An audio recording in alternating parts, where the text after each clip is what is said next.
Music down here.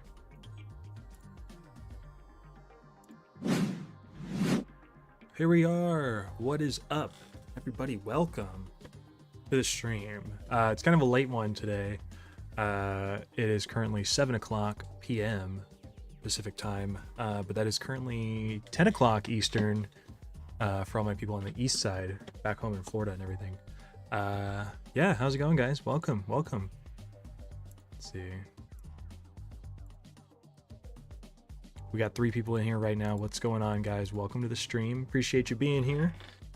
Today, we've got kind of a different stream than we've done in the past. We haven't done too many streams, so everything's gonna be a little bit different. We're doing an MCU tier list. If you don't know what the MCU is, it's short for the Marvel Cinematic Universe.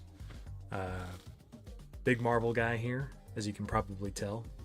Got the Spider-Man hoodie on, which technically isn't MCU. This is the closest thing I have. Well, I guess technically he is in the MCU now, but those movies are not on the tier list that we're going to be doing here today. But yeah, we're going to be going through all of the movies and TV series from the Marvel Cinematic Universe, all the way from Iron Man back in 2008 up to the latest series, Agatha All Along. Octolivy says Guardians of the Galaxy in F tier. Yeah, okay, buddy. Yeah. Spoiler alert, Guardians is going S tier, most likely. B-Mail Gaming, what's up? Welcome. Never thought I'd see you doing a stream like this. Well, here we are. We're doing it. I'm excited to do this one. I think this is gonna be cool. This will be a fun stream. We talk a lot about like superhero movies and stuff on here all the time with the chat and everything, so I figured this would be a kind of a fun stream to tackle here. I'm gonna turn this music down. It's getting in my head. There we go. Jay-Z Studios, welcome. Deadpool and Wolverine was definitely one of my favorites. Yeah, Deadpool and Wolverine was awesome. I'm excited to talk about that when we get to it in the tier list. But I had a lot of fun with that movie. I saw it twice in the theaters. Yeah, I had a really good time with that one. I'm not sure where it's going to rank compared to everything else here. I'm going to have to go through everything one by one and see. But yeah. Octolivy says, everything in between Iron Man to Agatha in F tier. Come on. No, there's some pretty good stuff in the MCU. Let's be real. What's up, Anthony? Welcome to the stream. B-Mail Gaming. We all know where Secret Invasion's going to go. Yeah, that one's poop tier. We're probably going to give Secret Invasion its own tier, honestly. Except Age of Ultron, S tier. Age of Ultron's not as bad as people say it is, I feel like. It's definitely gotten better now that Endgame is out and everything like that. It's had some time to marinate and settle. But it's definitely the weakest of the 4 movies, I think.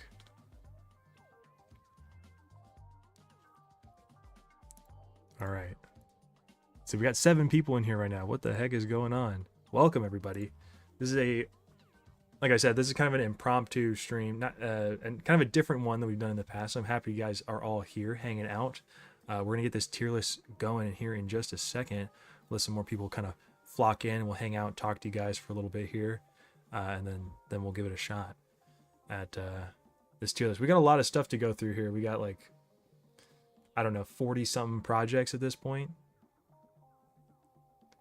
Yeah, there's a lot of stuff, and I've seen it all. So I'm a super fan of this stuff. I've seen everything that's come out, with the exception of one project, but it doesn't look like it's on this tier list, and that is X-Men 97. I have not watched X-Men 97 yet. I want to watch the X-Men animated series, so I need to watch all of that first before I watch 97. But technically, it's not part of the MCU, really. This is all the like MCU-focused projects. And Deadpool and Wolverine, I guess. Quantum Mania in SS tier. Duh. Yeah, I don't know about that. That one's kind of a stinker, too. B-Mail says, like, I know I don't watch shitty movies and shows after everything I learned from the Marvels. I just don't watch it. I just skip it. My take on the Marvels may be a little bit controversial when we get to there. I didn't think... Okay, I will say I didn't think it was great, but I didn't think it was nearly as, like, atrocious as everybody's saying was. I definitely think there's worse projects in the MCU than the Marvels.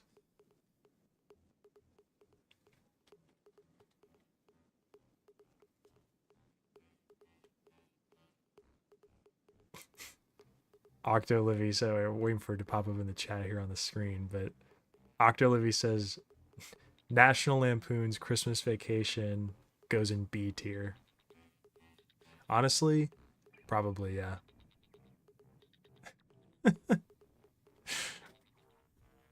You're going to put Endgame, No Way Home, Guardians 3, and Deadpool and Wolverine in SS tier, right? Hey, we'll have to see.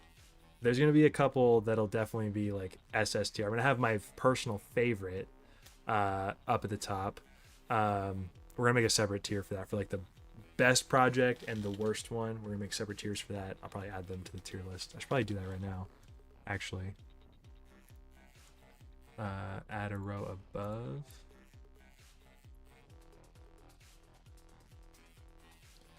And add a row below. Oh, wait. Oops.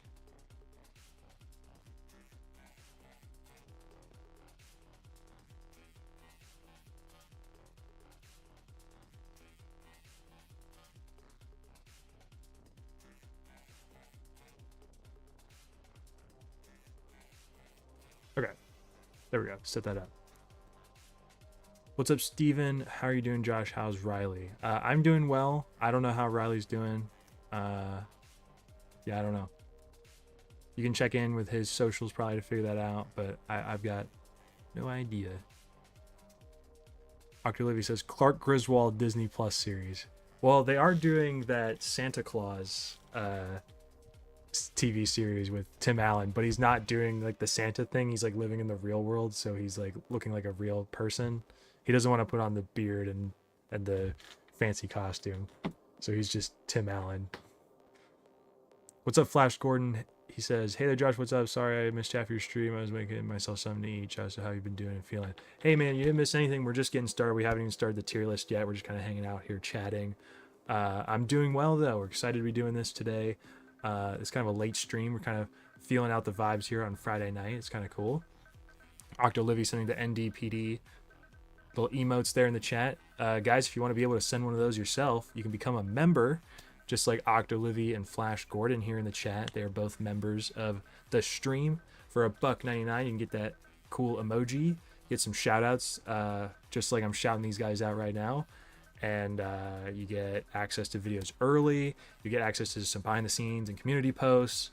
All kinds of cool stuff. We're still working on kind of figuring some of the details of those stuff out, but that's why we got it at the lowest tier possible. And yeah, so join up if you want to. It's totally optional though. You don't have to if you don't want to, but it goes a long way. Helps support the channel. Female says Fire Emblem Fates Revelation in the bottom tier. All right, yeah, I'll throw that in there in the MCU tier list here.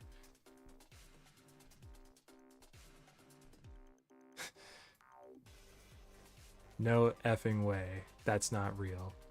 Aunt Melissa fights Psycho Dad. Probably going to be a C tier. But Big Brother and the Wasp was pretty good. Sorry to say where that fits in. Yeah, Big Brother and the Wasp. That might have to go in like A or B tier. Honestly, that one's pretty good. It came out at a weird time, but it's not a bad one. All right, with that one, now we are just gonna go ahead and get started here. Look at that new setup here for the reaction streaming stuff here. Look at that. We got the chat right below us. This is my first time looking at it though, fully set up, so that's cool. And we got the subscribers down all the way over there. We lost one a second ago, which is always fun to see happen on the stream. But yeah, let's take a look here. This is the tier list I found. I'm just on Tier Maker. There's obviously ads everywhere here. I don't know who made this tier list, but it was updated pretty recently, back in September. So here's all the tiers we've got. We've got best, S, A, B, C, D, E, F, and worst, or poop tier. And we're going to go through all of the movies and shows here. We've got everything here. We've got, let's see, 1, 2, 3, 4, 5, 6, 7, 8, 9, 10, 11, 12, 13, 14, 28, 42, 43, 44, 45, 46, 47, 47 project. Holy shit, there's 47 projects in the MCU. Octolivy says Poogle Love and Thunder was D tier. Yeah, probably. It might even have to go in E. Flash Gordon says, hey Josh, when are you gonna make some more vlogs with Riley? Josh, I really miss you. Probably not for a long time. I live on the other side of the country now, so I don't really hang out or see those guys too often, or we don't really talk all that often either. We're all kind of busy with our own lives and everything, so yeah, unfortunately, couldn't tell you.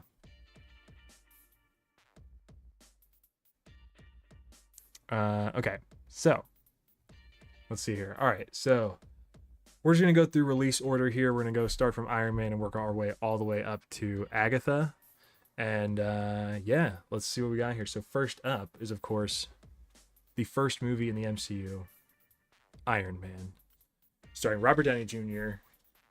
And Jeff Bridges as the Ironmonger. Let's see. Anthony says, do you think they should do Thor? Do you think they should have Thor 5 with a different tone? Yeah, totally. I think they definitely need to jump to a different sort of vibe and feel. Maybe something more along the lines of like the first two Thor movies, if they're going to do another couple ones. I think bringing it back full circle to the vibe of the first two would be kind of cool. And mix in some of that humor from the Taika films too. I'm curious to see your rankings on lesser talked about ones like Black Widow, Shang-Chi, and such. Yeah, this will be interesting to see how they all fit in compared to some of the earlier ones. Obviously, like, you know, Iron Man's going to be placed a little bit higher. It's the one that, like, starts everything, and it's, like, you know, the baseline, the starting point of the whole MCU. So it's definitely got to be ranked a little bit higher. But some of the other projects, like, there's definitely some biased towards them, I think, because they're more, we're kind of used to the formula now, so like it's not as interesting or it's not as new or cool, I guess. So like a lot of the phase 4 and 5 projects, like anything since Endgame, has really been like kind of shit on, but there's some really good stuff in here, and honestly I think some of it is honestly better than some of the stuff that we got in the Infinity Saga. But we'll get to that when we get to that. And let's see here. Also starring Elon Musk, which makes it instantly F tier. That's actually Iron Man 2. But I have opinions on Iron Man 2 as well that I'm going to share. We'll see there. All right, so Iron Man, the first movie in the MCU.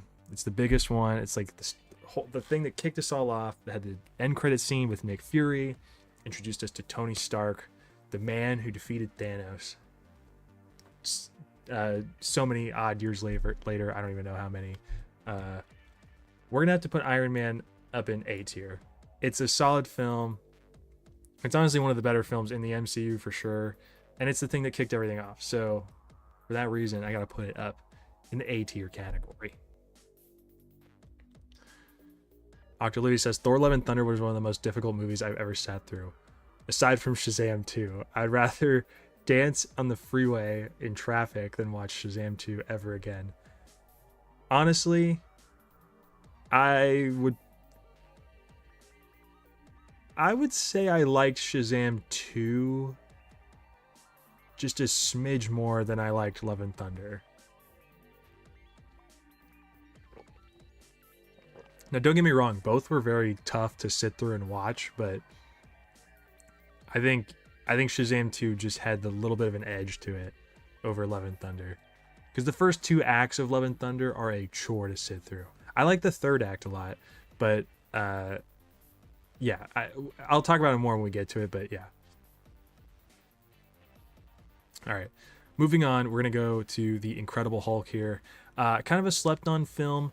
I do really want to rewatch this in preparation for Brave New World, because supposedly this is spoiler territory for Brave New World.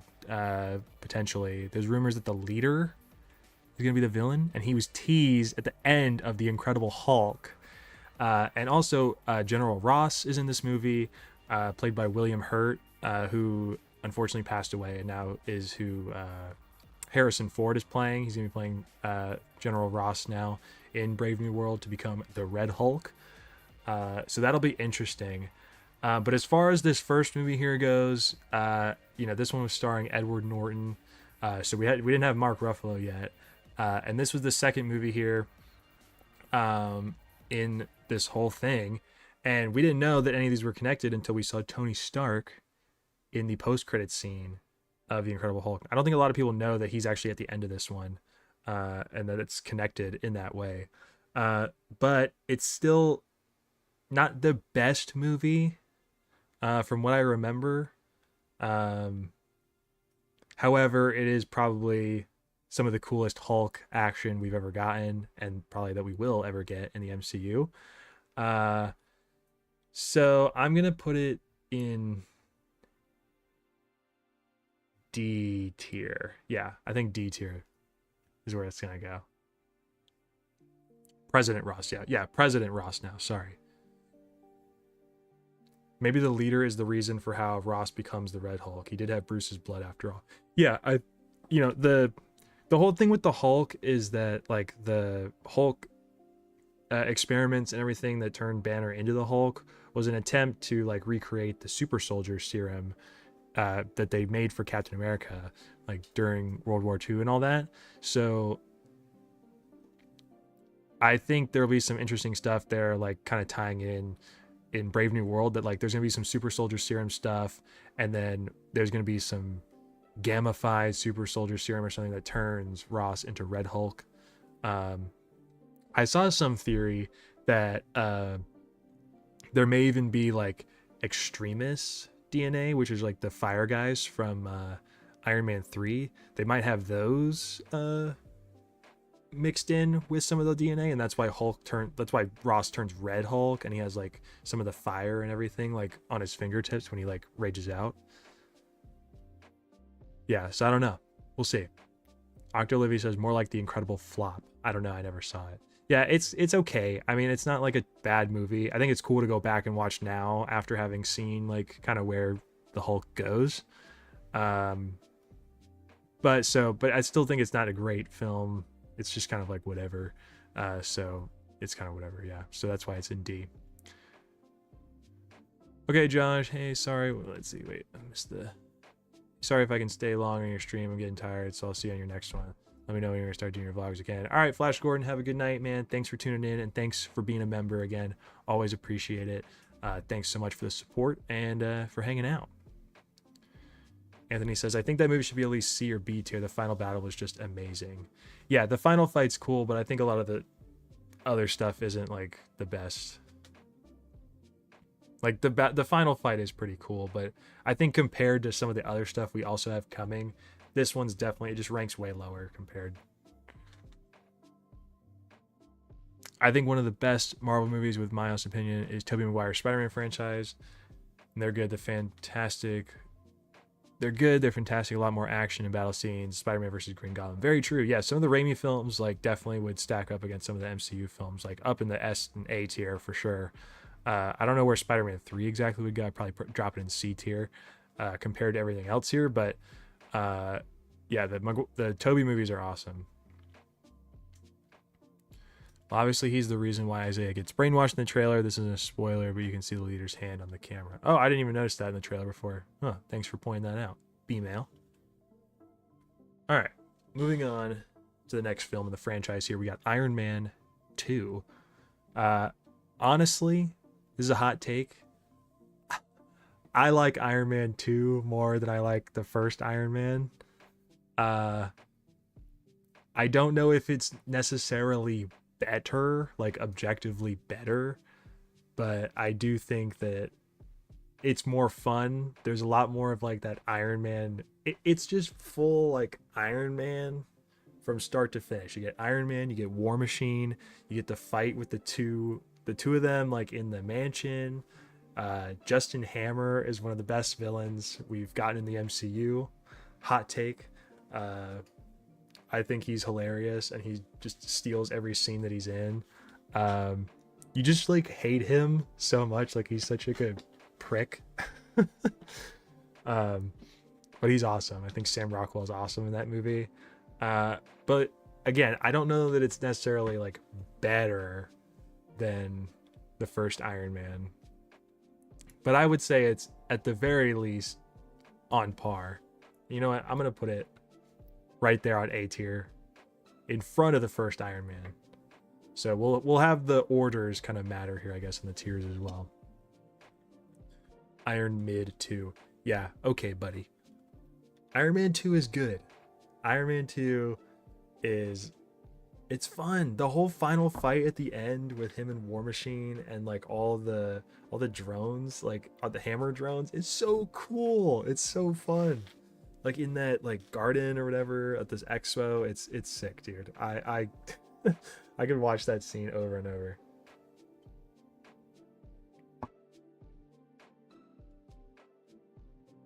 Okay, cool.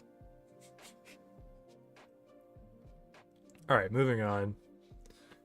Thor, the first Thor movie here. This one's kind of a stinker. It's not the best Marvel movie by any means. I would say that Thor 2 is honestly better than this one. But let's see. Turn this down just a little bit. This music seems like it's gonna be really loud. It's like building up to something crazy. All right, yeah. So Thor. This one's not great. It's probably on the same tier as the Hulk for me, in all honesty. I don't think there's a ton that I like love about it. He looks weird with the blonde eyebrows, with the bleached eyebrows. There we go. Yeah, Octolivy just mentioned it.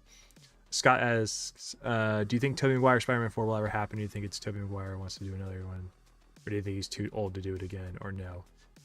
I don't think they'll do a Spider-Man 4 with Tobey Maguire, but he'll definitely be in Secret Wars. I can totally see, like, they're definitely gonna give us like Hugh Jackman and Tobey Maguire's like Spider-Man meeting. I think that'll be super sick, and it's a huge like missed opportunity to not do it, I guess, in Secret Wars. Um, I mean, and also with like the success of No Way Home, like there's no reason to not bring them back to do it. As far as them getting their own solo movies, though, I don't see that happening really.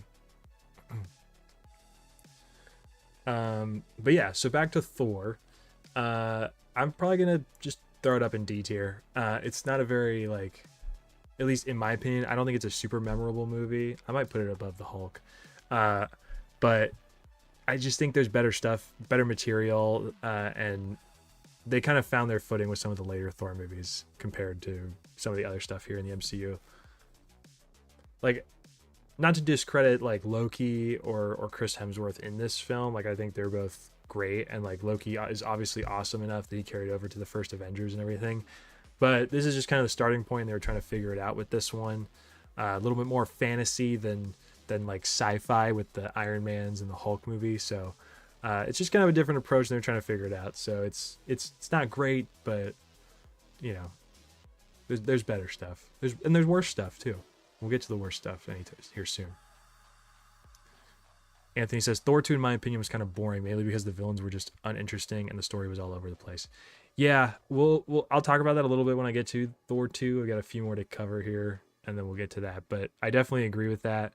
The villain is definitely not very memorable, and they don't really do a whole lot. It's really just about, honestly, like, I'll explain this when I get to Iron Man 3, but or I'll cover this when I get back to Iron Man 3, like, kind of more in depth. But Phase 2 of the MCU was really just like setting up. Like, all of those movies were purely just set up for Phase 3 and Infinity War, and it's kind of unfortunate, but because those movies kind of suffer for it, with a couple exceptions, obviously. But yeah. You know how they did a solo movie with Venom and Kraven the Hunter? I would love to see a solo movie with the Lizard. Do you think that would be a good or bad idea to make him more T-Rex like? I think they should definitely go a little bit more like Lizard like with the Lizard. I think we got a better interpretation of him in No Way Home, but he still doesn't look that different from the Andrew Garfield one, the Amazing Spider-Man one.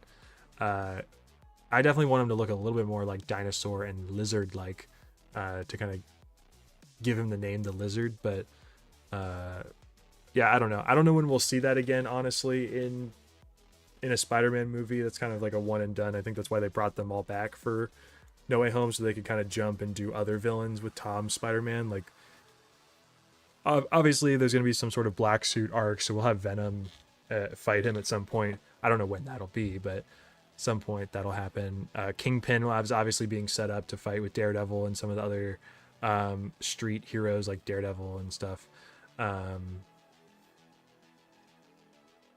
Yeah.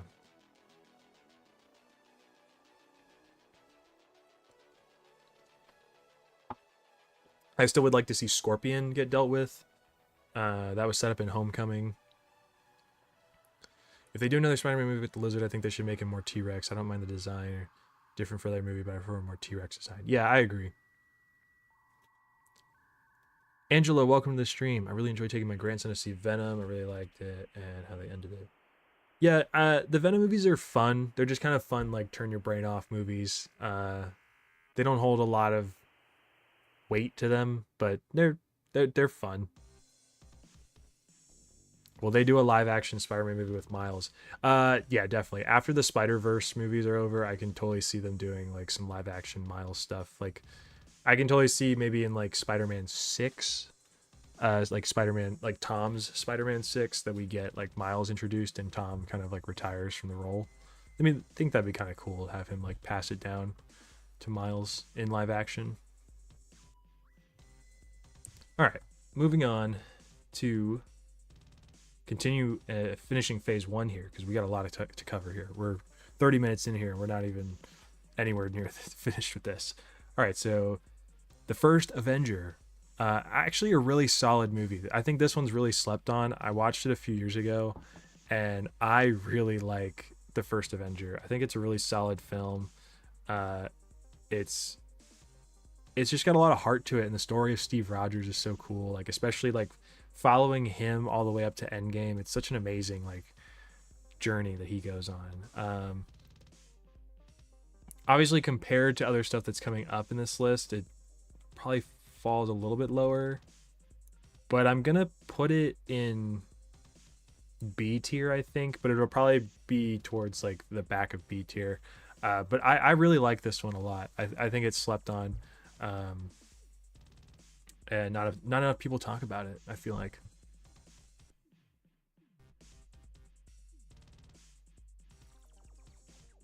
All right. Up next, finishing out phase 1, we have The Avengers. The first Avengers film, the big climax team up film. Obviously, this one was huge. Like 2012, the Avengers assembled in New York, and they blew our minds with this big crossover. I mean, it's got to go definitely between S and A tier. I would probably, I don't know. I'm kind of between S and A. I don't know if I like it more than Iron Man though. Like, honestly, it probably has to go in S tier, right? Just because it brought them all together. It's the first one. It showed them that they could do it. It teased Thanos at the end. Loki was an awesome villain, an incredible villain in this film. Hulk was super sick with Mark Ruffalo. We're gonna throw it at the top of A. We're gonna throw it at the top of A for Avengers because there's some better stuff I think than the first Avengers. We're gonna throw it at the top of A, and that is Phase 1. That concludes MCU Phase 1 on the tier list here. 6 films back when the MCU was only doing like single yearly releases. It's kind of crazy seeing like that this was the first wave of these movies, and what it's kind of become at this point. Like it's really crazy like going back through all these and looking at this. I think the Green Goblin is the scariest villain in the Spider-Man movie franchise. If you ask my honest opinion, the scene that's scaring the most with the fire scene. Yeah, I mean Dafoe's Green Goblin is unmatched. Like there's a reason that they brought him back for No Way Home because no one else could do it. Same with Alfred Molina's Doc Ock. Like they just couldn't. There's no way they would get like better performances than the ones they got from the Raimi films and with those actors. So I thought it was cool that they brought them back to give Tom a chance to fight all those guys, and then also gives us a chance to see Spider-Man movies like kind of more focused on some other villains like I was talking about earlier.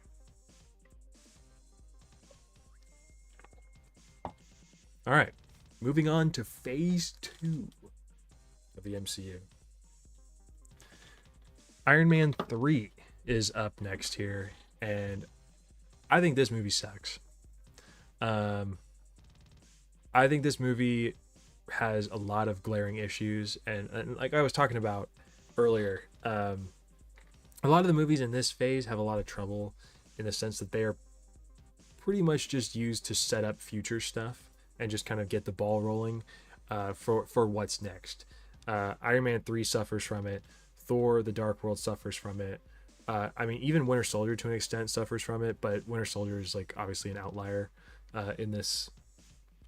Age of Ultron obviously really suffered from it. Obviously there's also like Guardians of the Galaxy and Ant-Man, but those are totally different movies. They aren't really building up anything. They're kind of getting new stories started. So, but yeah, I like all these sequels, like they really suffer from just being more focused on setup for what's coming. And Iron Man 3 and Thor 2 specifically suffer from this. Okay, the Avengers have assembled. Now, where are they? Because like in Iron Man 3, I don't understand why Shield or the government or anything wasn't like totally involved in helping the president of the United States, who's hanging up over a flaming oil rig, like in the Iron Patriot suit. Like, why would Shield or like anybody not send like Captain America or try to find Stark or contact him or whatever to like help out with that issue. I feel like that is a massive problem. Like, it was like the president of the United States. Like, I don't understand why they chose to use him as like the hostage in that situation, because you would definitely call, I feel like, at least Captain America to come help with that, right? And these movies definitely take place like years apart from each other. They're not happening at the same time like Thor and Hulk and Iron Man 2 all are, where Fury's like all over the place. Like, I'm pretty sure these movies take place at totally different points in time. Um, like, I don't know. I didn't think the villain was very interesting. Like, I thought the Mandarin, like, or the fake Mandarin was like whatever. And then the extremist and Aldrich Killian, like, he was just butthurt that he didn't like his idea or whatever. He thought he was like a nerd. Like, I just thought it was lame. Like, I don't know. I thought all of it was dumb. Maybe I need to watch it again. It's been a long time since I've seen it, but I don't think it's good. I don't think it's very good. And honestly, I'm gonna put it in. I would put it in.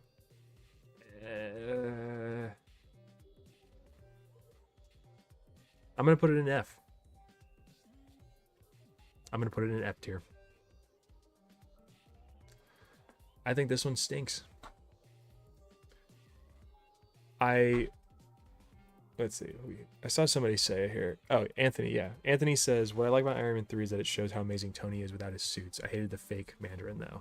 Yeah, the fake Mandarin stuff was kind of lame. I think it was funny that they brought him back like later on in Shang-Chi, and it looks like he's going to be back in Wonder Man as well, which is kind of interesting. But yeah, I don't know. I think some of the stuff like Stark's like PTSD, like dealing with the fallout of the Avengers movie, and I think like him being able to build his suits the way he does and like showing off all the different suits that he's built, like and like you said, like how smart he is like without them. Like, he's not just the suit, he's also the brains inside of it. I think that stuff is really cool. But I think a lot of the other like just glaring plot issues, like, I don't know. I just think the whole story of the movie is like bad. No way. It deserves to be either E or D. All right, I can move it up to E, but that's as best as you're getting from me. I'm not putting it any higher than that. There's a lot of other stuff here, and there's a lot of stuff that's going to be higher than this too, in my personal opinion. Thor 2, I'm not going to really talk about this one too much because, like I said, like, it suffers from the same problems I think that Iron Man 3 does. Like, again, it's like an alien invasion comes to Earth. You know, maybe the Avengers can't get to Europe or wherever it takes place in time. I can give you that, but at the same time, like, Thor knows them, and he like uses the Bifrost and stuff. Like, he could definitely like contact them in some way to like kind of help out or something. I mean, hell, Eric Selvig is like helping them in this whole thing, throughout the whole movie, Dr. Selvig, and he works for Shield. Like, he's working for Shield in the Avengers. Like, it's another. Where is like I understand that they're like. I understand that Winter Soldier follows and, you know, involves like the whole fallout of Shield, but again, these are issues I feel like Shield would get involved in given the events of the Avengers.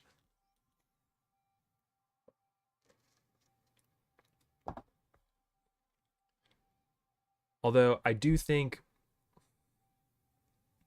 Thor 2 got really redeemed after Endgame came out. I think they revisited a lot of the stuff that was like really poor about Thor 2 and kind of like brought it back. Like, that was this is one of the big movies that they had to travel back to get the Infinity Stone, because so far this is our second introduction to an Infinity Stone. Actually, I think this would be the third one in the films that we have seen at this point, because in the Avengers we have the Space and Mind Stones. This one will have the Reality Stone, which is cool. I think the stuff with like his mom is really great, and I think the stuff with like Loki is also really, really good. But it's a forgettable film for sure. I don't think it's much better than I think it's a little bit better than the first one, but I don't think by much. Um, and yeah, for that reason, I'm gonna put it up in. I'm gonna put it in D, but at the top of D. Yeah. What's up, Marin? Welcome to the stream. We're ranking the MCU. This is our current tier list here. We're barely making it through, uh, or we've barely made it through anything. What is it? We've gone through phase one. We're going through phase two right now. We're just about halfway through here. Yeah, welcome. Happy to have you here.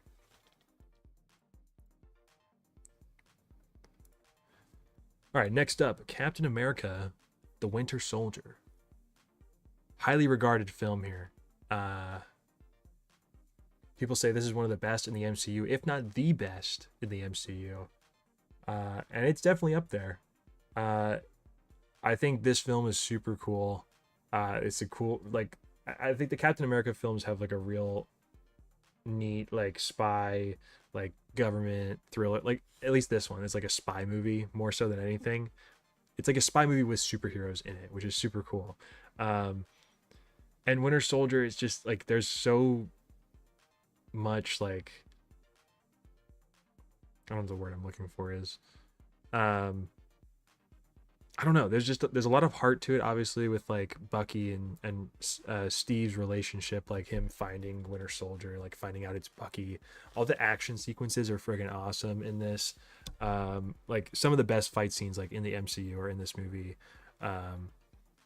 B-Mail Gaming says a grounded espionage thriller. Yeah, perfect way to describe it. It's awesome. The whole downfall of Shield, like Hydra kind of working their way through Shield. Arnim Zola is super cool. Like a lot of this is like, there's so much meat to this, and it's all like contained within Shield, and that's why I feel like it doesn't suffer the huge problem of like where the other Avengers.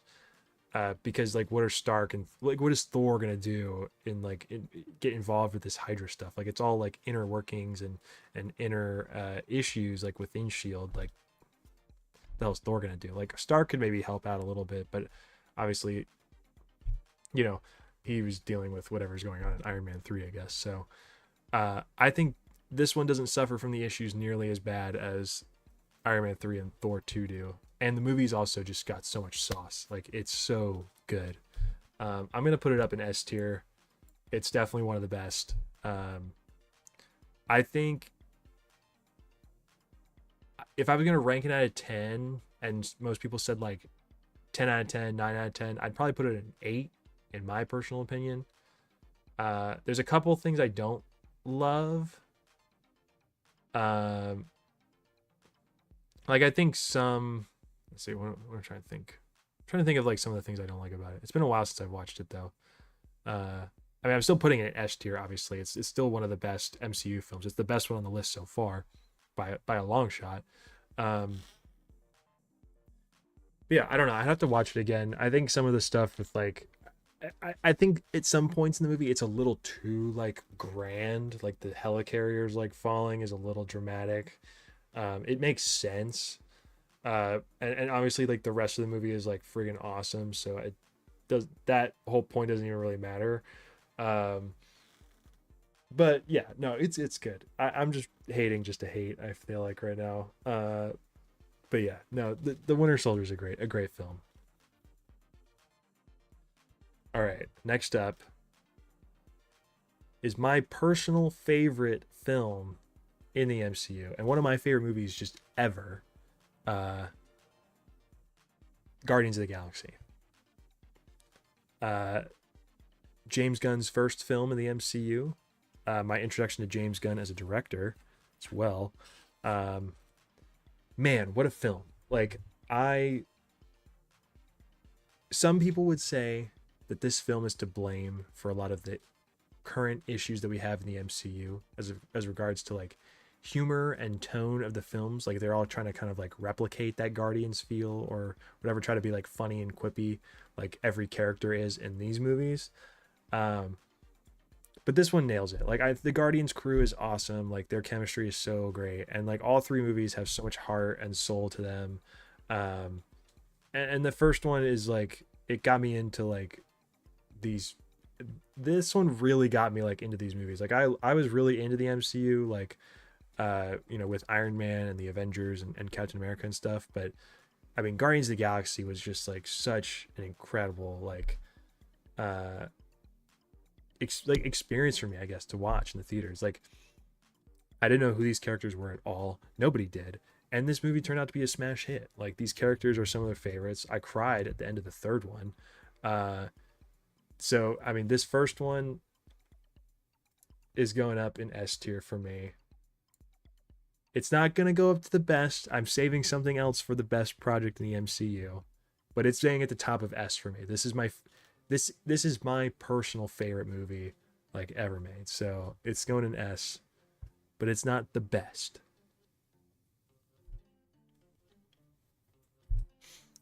BML says this is the first MCU film I've ever watched. What a great way to start. What a great way to start. I will say for Guardians, like I will say Ronan is not the best villain. He's kind of weak. He's kind of lame. He's kind of forgettable. But the movie's not about the villain. It's about the team and them coming together to take down the threat, no matter how like simple he is. Yeah, there's some personal vendettas with him, like Gamora and Nebula and Drax all have their beefs with Ronan, but it's not really about him, and it more so ties back to Thanos and everything, which is another cool thing. Like it's our first real introduction to Thanos in this movie. Again, more setup stuff for phase 2, and there's definitely a lot of exposition. They drop like all the stuff about the Infinity Stones, but this is kind of the one where we learn about the Infinity Stones for the first time, and a lot more of the lore starts being built out in the MCU. This one's super cool. I don't know. It's my favorite. Like I love it. Marin says Guardians of the Galaxy, best trilogy, hands down, best trilogy in the MCU for sure. James Gunn is a mastermind. Yes, absolutely. Where's Daredevil and Punisher? Technically, they weren't MCU canon. I guess now they are. I guess I need to add those to this. Unfortunately, they're not in this tier list. But I will add them maybe once Daredevil Born Again comes out. We can do another update, and I'll put the Netflix shows in here. I wish it had the shows by seasons. Like Loki down here only has season 2. Not that it really matters for Loki, or honestly any of the shows for that matter. I could probably place the shows in here pretty relatively easily given all their seasons, but I don't know. I will definitely try to get an updated one here with the Netflix shows. And I kind of want to do like a mega one with the Raimi movies and all the Fox X-Men films and like all this stuff that like Deadpool has now made like canon to the MCU, whatever, like Blade, all that stuff. I think that'd be a crazy tier list to go through. But we're just gonna do this MCU one for now, and then maybe we'll do a Marvel Cinematic Multiverse tier list. They should be canon. Daredevil references the alien invasion from the Avengers. That's true. Yeah, they do reference like the Hulk and Iron Man, I think, in it. But they also, I know this is probably just for like budget reasons, but they also don't show Avengers Tower ever. Like it's not in the city skyline shots or anything. I think that would be really cool if they showed that, but I understand why they didn't or couldn't. Like that was a huge budget issue. And they were still trying to figure out the TV thing at the time, so I don't think they were sure if like these things were meant to be canon or not canon. And obviously they are now, given Daredevil Born Again coming out and stuff like that. So I'm excited for that for sure. But yeah, I should definitely add them to the tier list. Next time we do one of these, I'll add them to the tier list. I promise. All right, we're going to move on real quick here. Finish out phase 2 with the last 2 films here. We got Avengers Age of Ultron, the second installment of the Avengers series. And at the time of release, people were saying this was one of the worst ones that they'd put out. It was definitely not as good as the first Avengers. Definitely didn't have as strong of a pull. There was a lot of stuff that they kind of threw at you in this movie, with Wanda and Quicksilver and Vision. But honestly, I think a lot of it works. I think stuff like the Hulkbuster fight is super awesome, super cool. Uh, there's a lot of cool stuff in this movie. I think it just suffers from like trying to follow up the first Avengers and set up for all the other ones. Like this is kind of a catalyst one for setting up like Infinity War and Endgame. Um, I think it's better than these for sure. I'm gonna put it in C tier here. I think for now. Yeah, I don't think it's terrible. I think it's the worst of the four Avengers movies though, for sure. Phase 2 unfortunately was like a weaker point in the MCU. I feel like, at least compared to like, I don't know, some of the later stuff here, like yeah, there's some stink stuff, but there's also some really good stuff coming up. I don't know.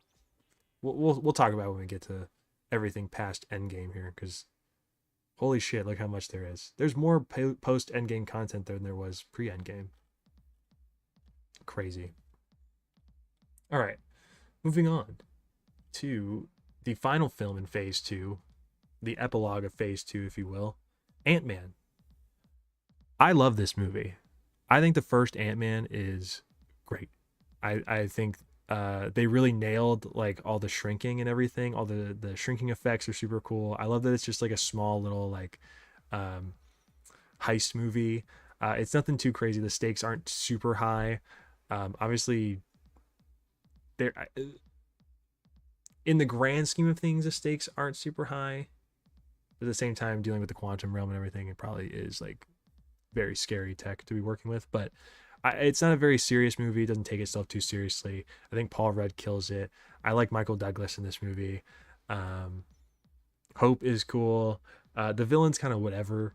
But yeah, I think this one's really solid. I think Ant-Man probably, I might put Ant-Man in A tier, honestly. No, I'm gonna put it at the top of B. I think Ant-Man probably goes there. I think this is where we're at right now in our tier list here. What do you guys think right now? I think this is a fair list so far. What are the hot takes? Anything I should move or change here?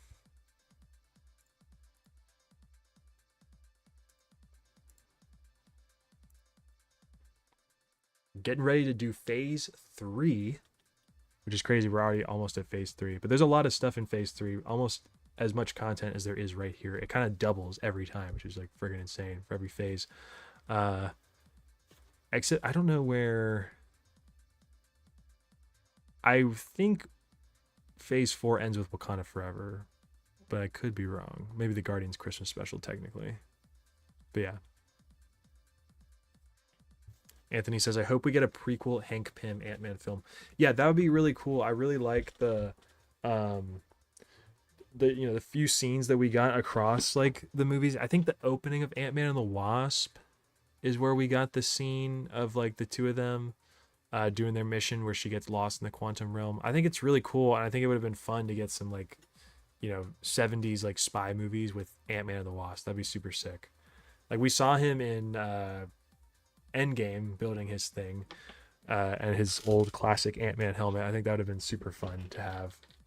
It would have been cool to have Hank and Hank and Janet be Ant-Man and the Wasp in the MCU, but I kind of to an extent understand why they did like Scott and Hope instead. All right, moving on to Phase 3 of the MCU, kicking off Phase 3 with a huge film, one of the biggest and probably one of the best films in the MCU, Civil War. Avengers 2.5, if you will. This one blew everyone's minds away. Everything changed when they dropped the second trailer for this movie. We already knew Black Panther was going to be in it. That was super cool. Black Panther kind of being the one that was kind of the one that was torn between the two sides, was going to kind of be a cool concept. And I think his introduction in the film is super cool. Our introduction to Chadwick Boseman's T'Challa, obviously with one of the super soldiers killing King T'Chaka and everything, like in the beginning of the film, bringing in all the Avengers is super cool. Um, yeah, and I think one thing I really like about Civil War is that like you kind of understand both sides of the debate. Like Iron Man is obviously wrong from the story perspective, but you understand where he's coming from and why the Avengers maybe do need to be put in check.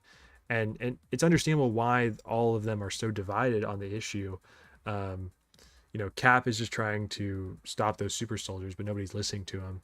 And so he assembles the people who listen to him and trust him to go stop them. But Iron Man's like, nah, bruh.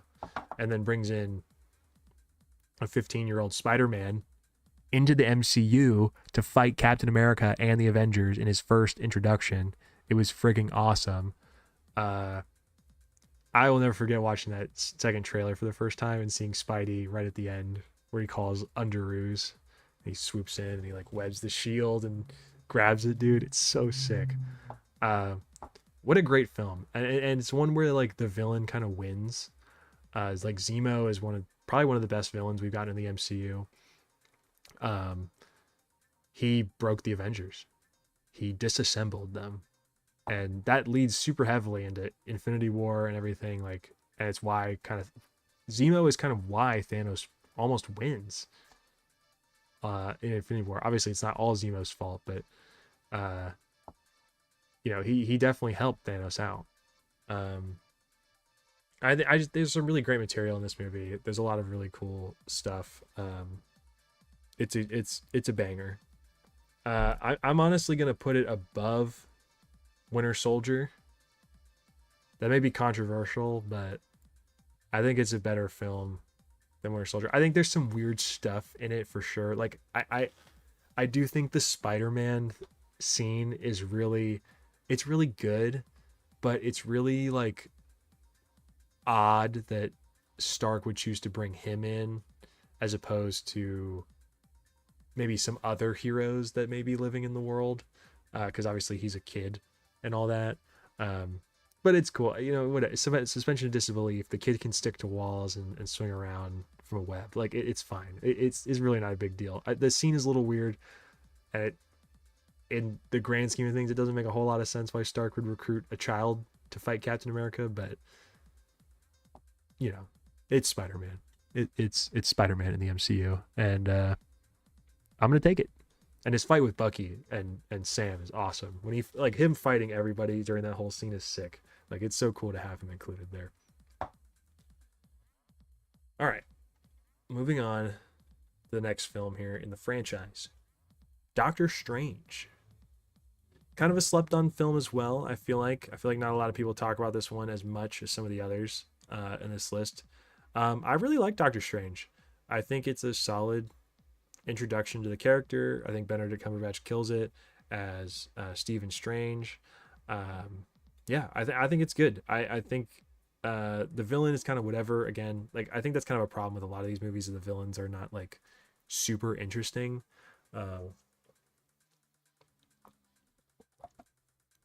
But I think all the effects and like all the magic stuff and everything, it was new territory for the MCU again. And I think they killed it. It was another introduction to another Infinity Stone in this one. The Dormammu stuff was super cool. In the dark dimension. I think this one's good. I'd probably put it up in B tier. I probably wouldn't say it's better than Captain America, the First Avenger, or Ant-Man. But I think it's good. I think it's a solid film. I hope we get a prequel Ant-Man film. Oh yeah, we already read that.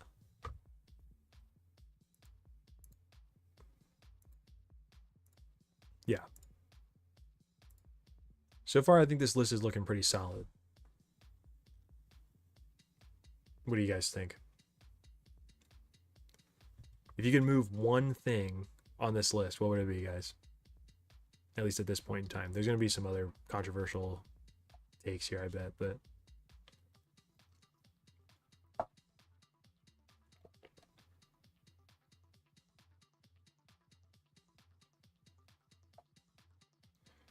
nothing I'm like seeing here that I would like really drastically change yet. I haven't put anything in F yet, but obviously that's going to be saved for some later stuff. And poop tier and best tier. Got to figure out what's going to go in those. I kind of already know what's going to go in those, but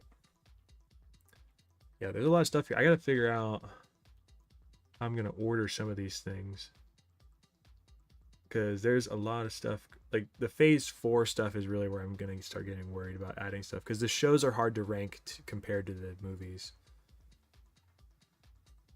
To an extent, I guess. The shows are like 6-hour movies, so it doesn't really... They're not drastically different.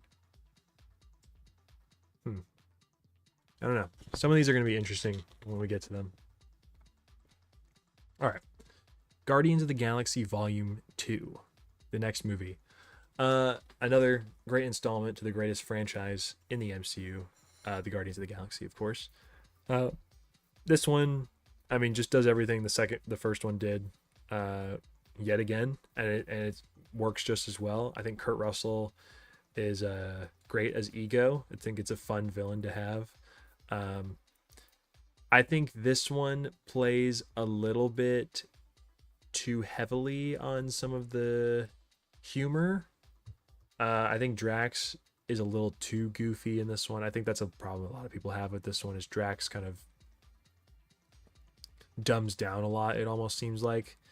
And I think, the scene where like Star-Lord and Ego are fighting and they turn into the big like rock monsters, whatever, when he turns into Pac-Man, I think that's kind of corny. But this movie has a ton of heart, like, and the end with Yondu is a beautiful like tribute to that character.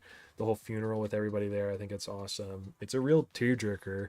And like, I mean, just like the first movie, there's so much heart and soul put into it, and it's a lot more like this one's a more personal film. It definitely feels like it's focused more on like, that father-son relationship, obviously, between Star-Lord and his dad Ego, but also his father who raised him, Yondu. And there's also some more family stuff in it, like obviously the implication that Mantis is Star-Lord's sister. There's the whole stuff, the whole relationship between Gamora and Nebula in this one. Them kind of like repairing their relationship a little bit. And even like a little bit of Rocket trying to figure out his place and everything. Like his whole interaction with Yondu like throughout the movie is awesome. This one's really, really good. I don't think it's as good as the first. But I would definitely throw it at A tier, probably top of A. I think that's solid. Next up is our main man, Spider-Man. Spidey swinging into the MCU in his first film, Spider-Man Homecoming. I really like this movie, actually. I really like all 3 Tom Holland Spider-Man movies. I think they're all really entertaining. They're really fun. This first one really captures like a lot of that high school feel, I think, really well, especially in like a more modern setting. There's some characters I don't love, like Flash and stuff like that, but I wish there. I don't think Flash is a terrible character. I just think the interpretation could be a little bit better, or the adaptation could be just a little bit more interesting. But like, that's such a small little detail. I feel like that doesn't really take away from too much. I think there's too many complaints about Iron Boy Jr. In this movie. Like, Iron Man doesn't. Yes, Iron Man is in it, but like, Iron Man does 3 things in this movie, and honestly, 2 of them are ripped together. One, he saves Tom from falling in the lake or whatever. He pulls him out of the lake, saves him from drowning, and he's not even there in it. He just pulls him out. That's fine, whatever. Like, that scene is fine, whatever. It's cool. And the other one is when the ferry explodes, and Tom is like webbing it up, he's trying his hardest to keep it together. He can only do so much, obviously, with the suit and the webs that he's got, but he's trying his best. Obviously, Stark came in and like had to help out, and then he takes the suit. But that teaches Peter the lesson of how to be Spider-Man without the gadgets and without the suit. He takes on the Vulture with just his pajamas, his original suit. Um, you know, I while Peter does get that great power, it's implied at least that Peter gets that with great power comes great responsibility thing from Uncle Ben. Before he even becomes before he's even introduced in the MCU, he kind of says it in Civil War. Uh, there's there's more lessons that he learns. Like he kind of learns different lessons about being Spider-Man throughout the movies, and I think Stark just kind of helps him like realize that. Like Stark's just kind of like the anchor for that. He's a kid. He's gonna admire this like tech genius. He goes to an all like tech school. He's like a scientist. Like, it makes sense that the two of them are together. And by the end of the movie, he totally rejects the Iron Spider suit. He just wants to be friendly neighborhood Spider-Man. Like he doesn't want to be part of the Avengers.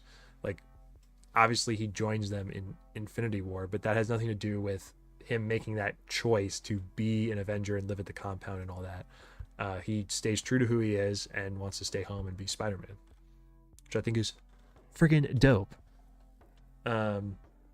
So for all that, after that yap session there, I'm gonna put Homecoming. I'm gonna put it an A. I may put it. I think I'm gonna put it right there, above the first Iron Man. That may be controversial, but I'm gonna put it. I think it's that high. I think it's that good. Yeah, I think that's a fair ranking for Homecoming there. Spidey's welcome to the MCU. So dope. So glad that he's here. We just got to get. We're finally getting the X-Men back, which is super cool. It took them long enough, and Fantastic Four finally are coming back. It's cool to kind of get everybody back in the fold with the MCU characters now. Took them long enough. All right, Thor Ragnarok. Now we've just got a couple of films left here in phase 3. Actually, we have not just a couple. I was thinking it ended in Infinity War for some reason. No, we've got a lot still in phase 3. All right, Thor Ragnarok. This one totally changed everything about Thor and his lore and everything, and really brought Thor like kind of back to the spotlight. This movie's great. It's a ton of fun. It's got a ton of heart. Hulk is back in full swing. He's awesome. It was kind of a cool way for them to do like Planet Hulk. I believe that's what story it was. Planet Hulk it's based on. To have him here be the champion of the Contest of Champions with the Grandmaster, with Jeff Goldblum, who's friggin' awesome in this. He's hilarious. This film, I think, also definitely helped shape that whole like he's right behind there, isn't he? Thing going on with the MC, like kind of cracking on the quips and jokes and everything, like everyone trying to be like a snarky, sarcastic character. But I think this one really lands. I think this one lands the jokes pretty well. I think a lot of stuff in here is really funny. There's some great material, and I definitely think it's better than the other two Thor movies by a long shot. And honestly, I'm probably gonna put this one. I might put it right here. I might put it above Iron Man 2. That's kind of what I'm feeling. I think that's fair. Okay, now that I look at it though, I might move Spider-Man up one.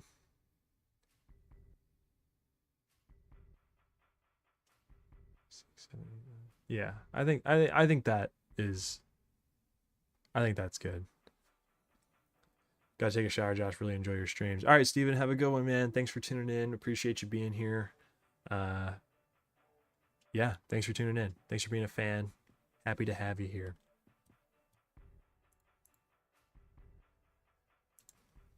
All right. Yeah, Thor and Spider-Man, they're kind of tied for this place here. They're kind of on the same line. I could swap these, honestly, and be fine. I could go either way. I may put Spider-Man just above just because he's Spider-Man. Eh, yeah, I think that's what I'm gonna do. All right. Next up, Black Panther. Huge movie in the MCU. One of the highest grossing movies in the MCU. One of the highest grossing movies of all time. Um, this one's really good. I really like Black Panther. I would maybe say I like the second one more, just a smidge more. Um, but I think Chadwick Boseman obviously kills it as T'Challa in this, and Michael B. Jordan as Killmonger he's a great villain. He's an incredible villain. Um, you really like feel for him and like empathize with him on why he's doing what he's doing and why he's trying to open up Wakanda and everything. Um, Obviously, like it's misguided and it's not the right way to go about doing everything. But I think there's a really great story there. Um, I think a lot of the action scenes are awesome. I think all the tech and the vibranium stuff in Wakanda is freaking sick. Um, Okoye and the Dora Milaje are freaking awesome. There's a ton of cool stuff in here. I will say it starts to lose me at the end with the CGI. Like it looks really bad. Um, but like the story and the heart and the story they're trying to tell, like it outweighs the shitty CGI in my opinion. Um, I think compared to some of the other stuff on this list, though, I may throw this top of B. Yeah, I think that's fair. I might throw it actually behind Ant-Man. Yeah, I think that's good. I don't think it's as good as some of the other stuff here. Mm, yeah, I think Black Panther and Ant-Man are kind of on the same level for me, and some of these are kind of on the same levels too. Like, yeah, I think Black Panther's good. I don't know. I just compared to some of the other ones here. Yeah, I think that that's a solid spot for it. All right. Next up, the third installment of the Avengers series, Avengers Infinity War. I'm just going to do this right now. Not even going to say anything. Boom. It's the best. It's the best movie in the MCU by a long shot. Um, I've seen this movie probably 20, 30 times. Um, I think I think it gets everything right. Like it has an incredible villain. Um, it's got an incredible cast of characters. Given like what it was given what it was building up to, like all this stuff like building up to this moment, like this movie, like yeah, Endgame is like the big like finale one, but everything was really leading to this. Um the amount of things they had to do and the amount of stories they had to tie together, like I think they just freaking nailed it. Like um it's so good. Like I can't believe how good it is, giving how many movie pieces and how many characters and how many actors and just how much content is in it, like and how good it is. Like Thanos is an incredible villain. His story collecting the Infinity Stones is awesome. The opening sequence with him, like introducing him, like he's already killed all the Asgardians. He fights the Hulk. He kills Loki. Like it just sets him up from the beginning as like this guy is not somebody to mess with. And like he puts the Infinity Stone up against Thor's head and like burns him and stuff. Like that's super good. Like the whole opening is so cool. Uh, what else? The whole Stark and Strange and Spider-Man like and meeting the Guardians is super cool. Like those dynamics are really awesome. Like all the characters really like getting introduced to each other for the first time is super fun. All the different dynamics. Um, Cap and Black Widow and Falcon like all on the run, and finding Wanda and Vision, and kind of assembling everybody in Wakanda. Like it was so well done. And Thanos wins at the end. He gets the stones. Oh, his whole scene with Gamora is incredible. Like throwing her off the cliff, like killing Gamora in that movie. That was heartbreaking. Um, the Red Skull reveal, that was super sick. Honestly, that was one of the coolest cameos that the MCU's ever done. Bringing Red Skull back, I thought that was really cool. I didn't see that coming. Nobody expected that one, I think. Um, yeah, I don't know. They nailed it with Infinity War. I think it's the best movie in the MCU. I think it's the best movie the MCU will ever do. Um, yeah, I think they nailed it. I still Guardians is personally my favorite movie still, but Infinity War would probably be my second favorite movie. I've seen Infinity War actually probably more times than Guardians. Uh just it's just that good, dude. Like I don't know. It's so good. Unlike this next film here, Ant-Man and the Wasp. Uh let's see. Actually, I'm gonna reach out here for a second. Rest in peace, Chadwick. Yeah, rest in peace, Chadwick Boseman. Unfortunately, I'm glad we got to see him in Infinity War and Endgame and kind of finish out some stuff with T'Challa, at least that phase of the MCU, and that saga. It sucks that he didn't get to come back to do Wakanda Forever, or do any future films, and it sucks that he died so young. Um, yeah, it's really unfortunate. Do you think Black Panther 2 would have been better if he was in it? Um, it would just been a totally different movie. Like I don't know how to say if it would be better or worse. It would have just been. It wouldn't have been a remotely similar movie, like with him in it or not. Like you know, in a way, he's like almost in it. I guess not necessarily Chadwick, but the character of T'Challa and Chadwick's like memory is like super. Like it's all over the film. The whole film is about him and like legacy and who's gonna take up the mantle after him. Um, Both literally in the film and figuratively speaking, like for taking up the role like after his passing, like what do they do? It was them trying to figure it out and honor him, and I think they really nailed it. So I couldn't say like if it would be better or worse, just because it would just be totally different. Good choice for your favorite MCU film. Mine is personally Deadpool and Wolverine. That's a solid pick. I wouldn't be mad about that. All right, back to what I was saying here. Ant-Man and the Wasp. This movie is kind of boring. I think it sets up a lot of cool stuff with the quantum realm and everything. Ghost is kind of just an unfortunately forgettable villain. It's cool that she's coming back in Thunderbolts. I'm excited for that. Um, but she's just forgettable in this one. And honestly, the whole movie is forgettable. It's like another heist movie, but it's not as interesting. They don't do nearly as interesting stuff with the shrinking. Um, and yeah, I don't know. It's just not as good. I'm probably gonna put it down here in E. It's gonna go here down here with Iron Man 3. I think there's some redeemable stuff about it. Like I think it's a fun movie to kind of turn your brain off and watch, but like I don't think it's necessary. It's not. I don't think it's great. It's only necessary because Scott gets trapped in the quantum realm at the end. That's the only part that you like absolutely need to see. Um, but yeah, I don't know. It's just it's unfortunate how we went from the first Ant-Man to this one because I think the first one is so good. They really like nailed all the ant stuff and the shrinking and everything. Like, and then this one came out and it just dropped the ball on it.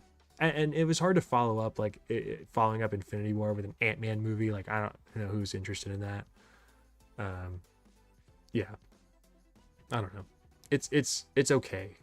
Like it's like I said, it's fine, but it's just not great. I don't know. It insists upon itself.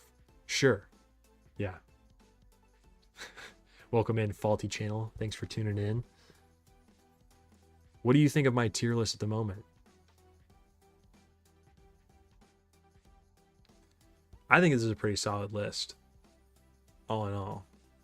There's some things you could argue to move around, I think, but I think this is pretty solid at the moment.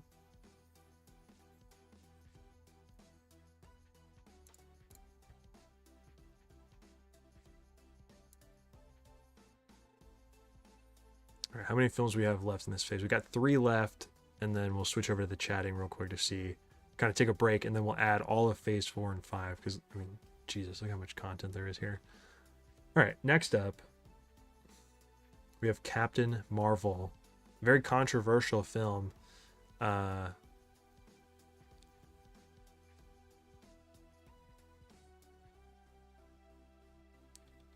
Faulty says, been watching and heavily critiquing. Not having Thor 4 more Thor as the best movie is criminal. Well, we haven't gotten there yet. So who's to say Thor 4 more Thor won't be taking a second slot in the best category? I don't know. We'll see. We'll just have to wait and see when we get to Thor 4. Anthony says, I agree with most of it as it is, but I would personally put Iron Man 3 and Age of Ultron in B tier. Yeah, I couldn't do that, unfortunately. But if that's all that you disagree with, that's a pretty solid list then, I feel like. All right, well, Captain Marvel, though. Yeah, controversial film. I don't think this one's nearly as bad as people say it is. I don't think it's great. But I don't think it's nearly as terrible. Like, a lot of the complaints were like Brie Larson's acting, that she was like dry and stale and didn't have like much personality. Did they even fucking watch the movie? That's what the whole plot of the movie is. Like, she was trained to be a soldier her whole life. She wasn't trained to not really feel anything or have any like freaking memories. Like, her memory gets wiped. She's basically a clone from Star Wars: The Clone Wars, like right when they're popping out of the test tube. Like, she's a blank canvas. She doesn't have like a lot of feelings and emotions and everything. They all been taken from her. Like, that's the whole point of the movie. So yes, her acting would be dry and stale. And like, it's not like the best movie ever, but I think it's better than people say it is. Like, I think Brie Larson's fine. She's a good actress. I'm pretty sure she won an Oscar for not Captain Marvel, but for something.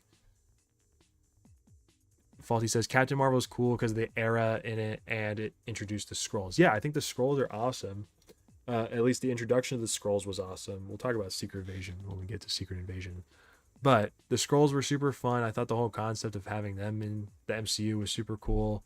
I thought her kind of technically being like the first Avenger, or the first like official Avenger, was cool. Her whole thing with Nick Fury was awesome. Her dynamic with him.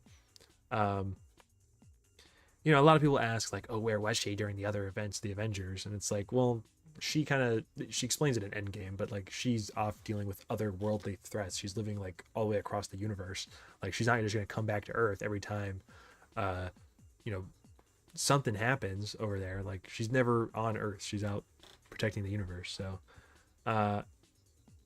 Captain Marvel yap session over now. Let's put it in the ranking. I'm going to put it top of C. I'm going to put it top of C. I don't think it's great, but I don't think it's terrible either. I think it's a perfectly fine entry to the franchise. What was that? Hearing like a weird sound. Is that song? Yeah. Top of C. I don't have a problem with that at all. I think that's totally fair. All right. What is that?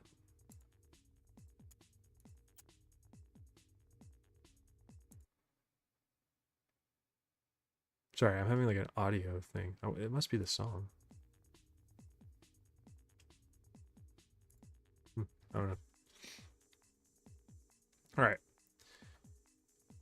It's time for the big kahuna. Avengers Endgame. The last Avengers film that we got to watch in theaters. If I can swap these, that would be great. Oh my god. Yeah. Avengers Endgame. Released in 2019. It's been 5 years since an Avengers film, and it'll be 2026 before we get anything else. So it'll be 7, 8 years between Avengers films. That's crazy. But obviously this one was the big one, the big finale. Um, and honestly, what a nice trip down memory lane this film is. You know, it explores like some of the past eras of the MCU. We go back and we literally go back in time to the first Avengers, to to Thor: The Dark World, to the first Guardians of the Galaxy. You know, they go through and collect all the Infinity Stones. We see the Ancient One again. Like, uh, what's his name? Oh my God. A lot of the characters from Winter Soldier are there. Like, they revisit so much. Like, they pretty much reference every movie and revisit everything in the MCU in this one. And I don't think it's nearly as good as as Infinity War. I think it's up there. It's definitely in the conversation, but I don't think it's nearly as good. It's obviously time travel gets super like messy. Uh, I will say one of my favorite scenes, speaking of the time travel part, is the part where Don Cheadle does like the rope around Thanos's neck or whatever, and like he pulls it, and you like hear they like added like a rope pulling sound when he does that. It's such a great scene. Um, I will say I some people say that the time travel stuff doesn't make a ton of sense in this movie, like the logic and the rules of it. I think it makes sense from what I understand. Um, they just do a really weird job at explaining it, I feel like, and those people didn't like totally understand it that way. Um, what else? You know, the big fight scenes are awesome. Like the whole final act of this movie is freaking incredible. I was bawling my eyes out in the theater when I saw this for the first time, and honestly, the second time too. I cried both times. You know, Cap lifting Thor's hammer, all the Avengers coming back after everybody was unsnapped. You know, you get to see Spider-Man in the Iron Spider suit ride a Pegasus while also webbed to Thor's hammer, while carrying the Infinity Gauntlet. Just it, I'm sure it gets some criticisms of like smashing action figures together or whatever, but it's cool. Like, it's fun. It's awesome. They built up to it for 11 years. Like, let them have their fun. I think it's a good time. It's a great time. There's still a lot of heart and soul in the movie too. Like, it, you know, Stark obviously dying. That's a big one. A lot of people thought that was going to happen in Infinity War, but it ended up happening in Endgame instead. So he saved the day. He snapped away Thanos' army. One of the biggest moments in the MCU, Tony Stark's death, changing the course of the MCU forever after he snapped his fingers. After they snapped for the second time in that movie. Yeah, big, big, big movie. Where I'm gonna put it though, I don't know. I feel like I'm thinking bottom of S or top of A. Do I do top of A? Bottom of S. I think bottom of S. It's got to go up there, right? It's the finale to the whole franchise for the Infinity Saga, at least. You know, the stories of half the cast finished. Like, we lost Scarlett Johansson's Black Widow. She was there from the very beginning. Like in Iron Man 2, she got introduced. I didn't even bring that up when I talked about that. Another point for Iron Man 2 there. Might have to switch it there. And then what else? You know, Tony Stark obviously dies. Steve Rogers retires. He goes to live with Peggy. You know, it's the penultimate film in this 10-11 year saga, and they really nailed it, honestly. Like, I couldn't say any horrible things about this movie, really. It's a good one. It's a fun time, and you got to watch Infinity War and Endgame back to back. You know, it's cool.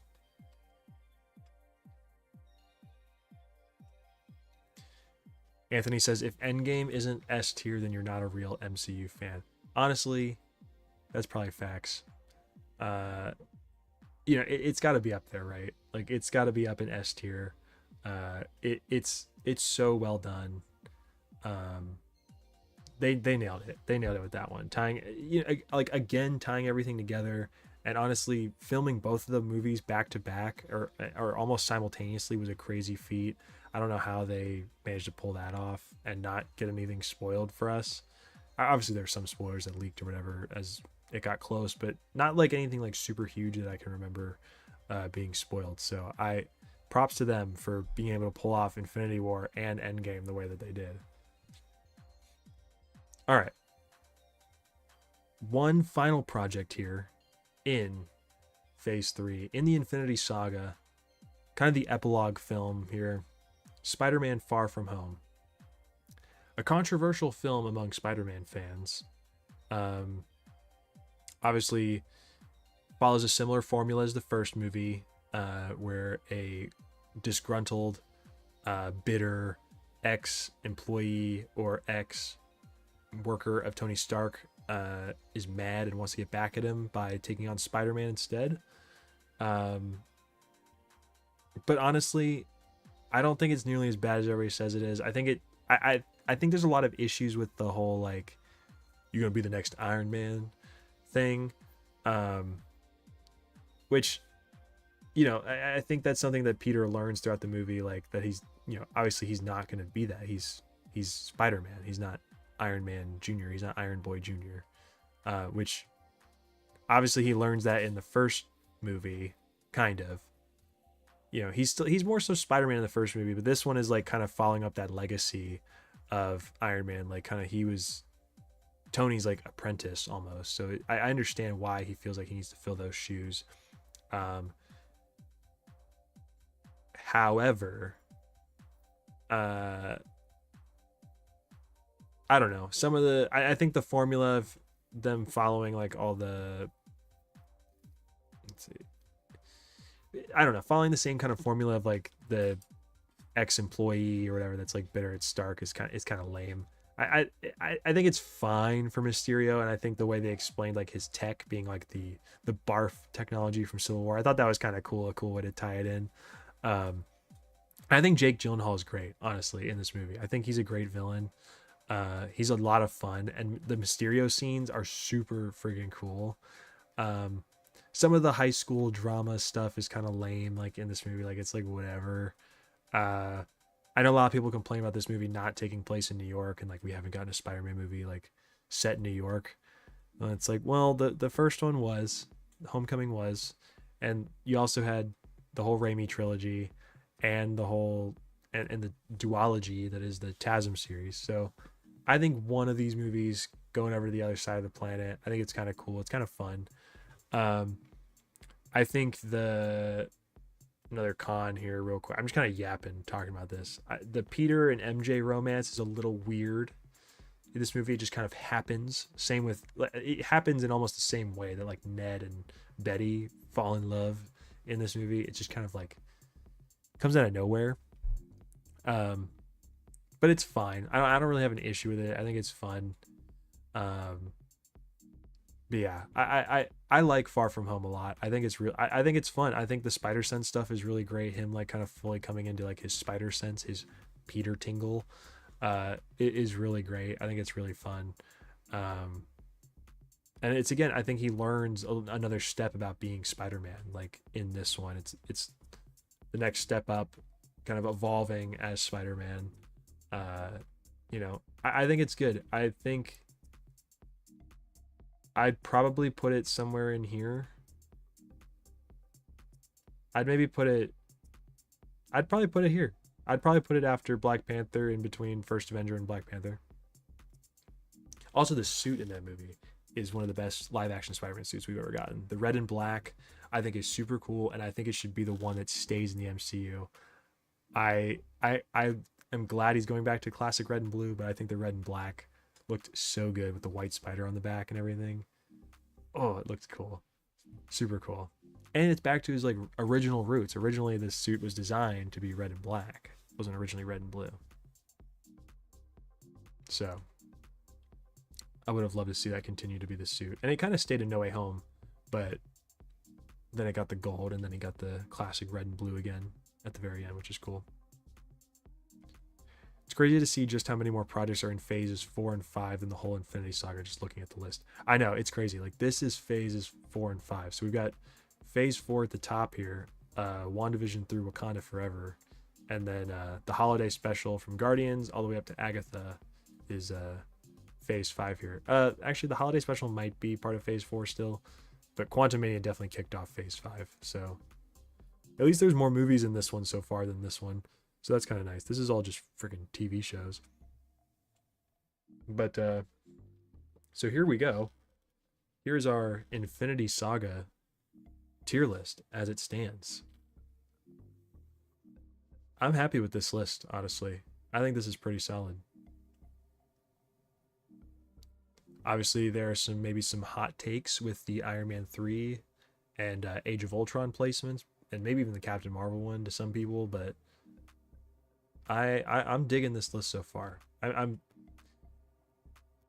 obviously some phase 4 and 5 stuff are going to fill up these bottom tiers, but I will say there are going to be a couple things that go into S. Honestly, phase 4 and 5 will go through this whole thing. It'll be interesting to see like where a lot of it I feel like fits in here. It'll be cool. But I think this list is solid. You know, Infinity War up at the top here, best film in the MCU, Guardians, Civil War, Winter Soldier, and Endgame up in S. Then all these guys down here as well.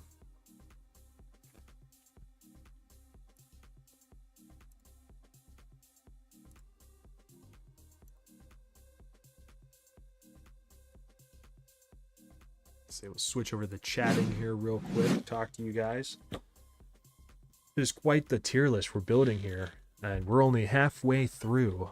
We've been live for an hour and a half already. Guys, what a crazy stream this has been so far. We've had a pretty consistent amount of viewers in here. We've had like 10 to 15 people in here pretty consistently. I don't know how many we've got in here right now. Let me check.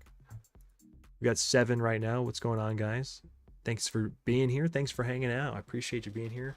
If you're new and you haven't found out already, we have channel memberships set up. I'm going to shout these out again. We got a few different channel members here. We got Octo Livy, Yeet Loops, and Flash Gordon.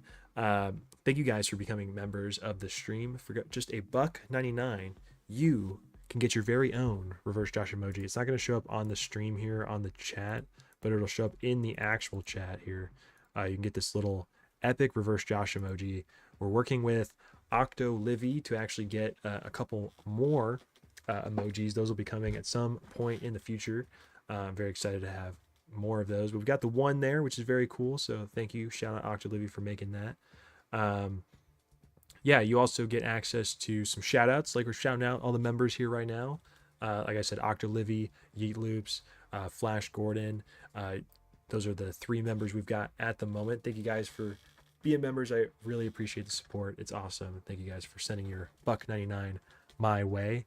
It goes a long way. It helps out. Helps me encourage me to do these a little bit more as well. Not that it's all about the money or anything like that. I'm just having fun doing this, but it's cool. You guys also will get access to videos early. So any vlogs or anything I put up, I'm going to put them up 24 hours early or maybe even 48 hours early for members. You'll also get access to members only live streams and chats potentially. Obviously the channel is not nearly big enough for that, but at some point in the future, that's an idea. That's a perk that we want to do. Yeah, a bunch of stuff coming behind the scenes community posts as well. You'll get access to some exclusive posts or whatever behind the member wall. The cool stuff. Yeah. So join up if you want. If you don't want to, that's cool too. It doesn't bother me. It's more just kind of like a extra little thing to help support the channel. It's all. So yeah. All right. Ad time over. Back to the tier list. Time to do phase 4 here. We got a lot of projects here in phase 4 that we got to go through. So we're kicking this off with WandaVision, arguably the best show in the MCU, the best series. Honestly, the hype around WandaVision was awesome. I had so much fun watching this week to week and kind of theorizing and trying to figure out what was going on in Westview. I think they really nailed it with this show. I think every like style of TV from every like decade. Excuse me. I think they really nailed like every single style super well. The mystery of the whole show was awesome. Bringing in Evan Peters to be Quicksilver was super cool. Yeah, there was a lot of really cool stuff that they did with WandaVision, and for that reason, I'm gonna put it in S. I'm gonna put it up in S tier. That may be a hot take. I don't know. But I friggin' love this show. I thought it was great as a film, TV guy. I thought they really nailed it with this show. Uh, yeah, I couldn't say enough good things about it, to be honest. Like, every episode was just, I was just on the edge of my seat trying to figure out what was going on. Yeah, the finale was kind of like whatever, but like it's a superhero show, so there's going to be a big CGI fight at the end. I understand that. And they're witches and wizards, and they have superpowers, so they're going to use them. Which, the finale is probably the weakest episode, but I still think the whole show is really well done. Agatha wasn't nearly as good, but I don't think it was nearly as bad either as some people are saying it is either. Anthony says, this show made me wish that Vision came back to life after the battle with Thanos. Yeah, absolutely. Like the whole, like I want more Vision content. Like Vision is an incredible character. Him and Wanda's relationship is awesome. I really love how they've kind of grown into this awesome couple. I guess not so much anymore. They're currently separated, as Wanda may be potentially dead and Vision maybe is off doing whatever he's doing.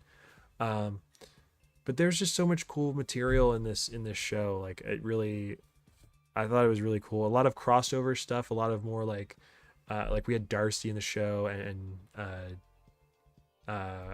Randall Park's character. I can't remember what his actual character's name is.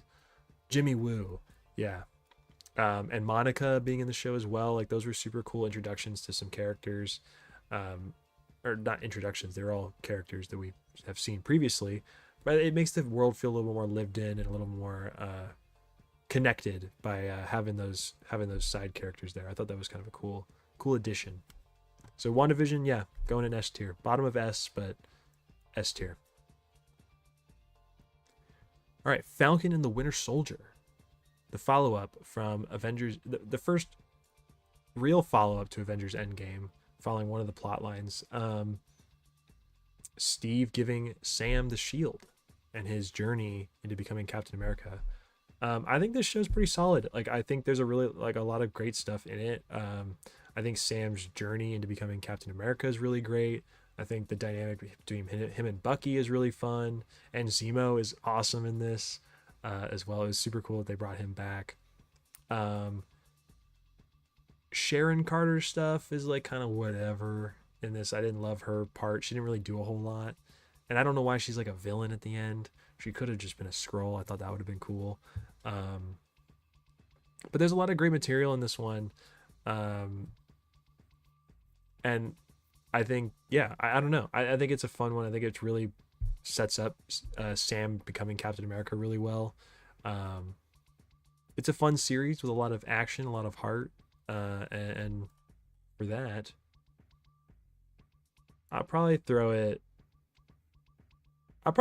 B. I would say, yeah, I'll probably throw it B tier. Bottom of B. I don't think it's as good as some of these other projects here by any means, but I definitely think it's better than these guys. I think it's on the same level. Like I would put it really anywhere here. I think the shows are going to rank a little bit less than the movies will, just because there's so much more content you have to consume with the shows.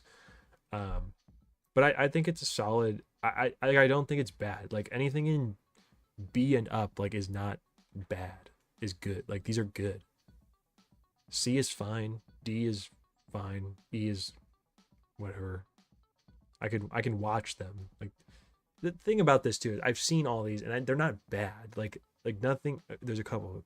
Excuse me. There are a couple that are bad, but for the most part, like all of this stuff is entertaining and like they're at least a 5 out of 10 at worst, right? Like, we're just kind of ranking them against each other.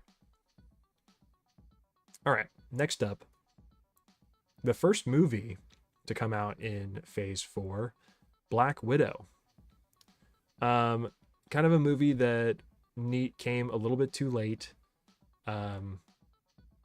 it definitely should have come out after Civil War. I think that would have been a great place to have it. It would have set her up for uh it what is it Infinity War really well, because it obviously sets her up in that movie, like for the blonde hair and everything. um but I think it's fine to go back as like a flashback sort of movie, like kind of dive back into her story. It's unfortunate it came after she had to die in Endgame, but um I think Yelena's awesome in this. I think Red Guardian's fun. I think the villain's kind of like whatever. Taskmaster was kind of poorly done. It could have been a different villain, honestly, instead of Taskmaster if they were gonna try to do that. Um, I don't love this movie. I'm kind of dancing around here. I'm kind of thinking it's gonna be C. Um, I think it's better than like this stuff, but I would say it's on the same tier as like Captain Marvel or Age of Ultron for sure. Secret Wars, Secret Invasion, I think you mean. The only thing I didn't like about WandaVision is that Wanda pretty much tortured everybody living in the town and took no responsibility. Yeah, that's kind of the tough part about it is, but she kind of runs away in fear and sadness and kind of like secludes herself away from everybody in Westview. She's kind of like hiding out from Doctor Strange and everything too in Multiverse of Madness. Um, Although, yeah, it would have been nice to kind of see her have some sort of way to not redeem herself, but at least apologize for what she did to the citizens of Westview. She kind of just freaked out and ran away. In my opinion, Black Widow is one of the weakest MCU films. I hated what they did with Taskmaster, but I loved Yelena in the post-credit scene. Yeah, same. There's a lot of really good stuff in Black Widow, and there's also a lot of like stink stuff. I think the opening sequence of this movie is really great. I think Yelena's really great. Red Guardian's fun. I'm excited to see those guys carry over into Thunderbolts. Um, her story carrying over into Hawkeye was really fun. Yelena's, that is.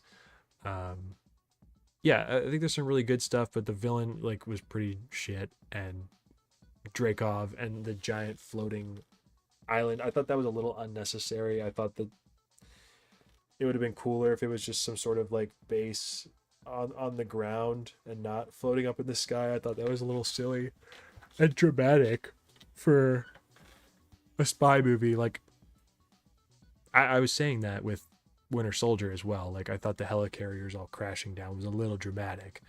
The helicarriers at least made a little bit more sense in this. Like we've been exposed to those before, and they're just ships. I thought the whole Red Room being like a big floating base in the sky was a little crazy.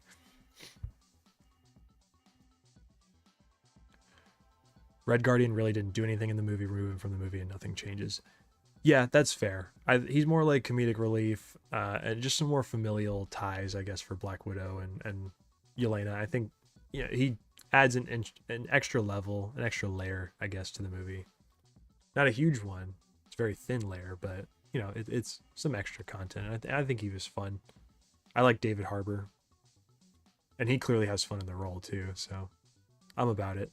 I think he's gonna die in Thunderbolts though.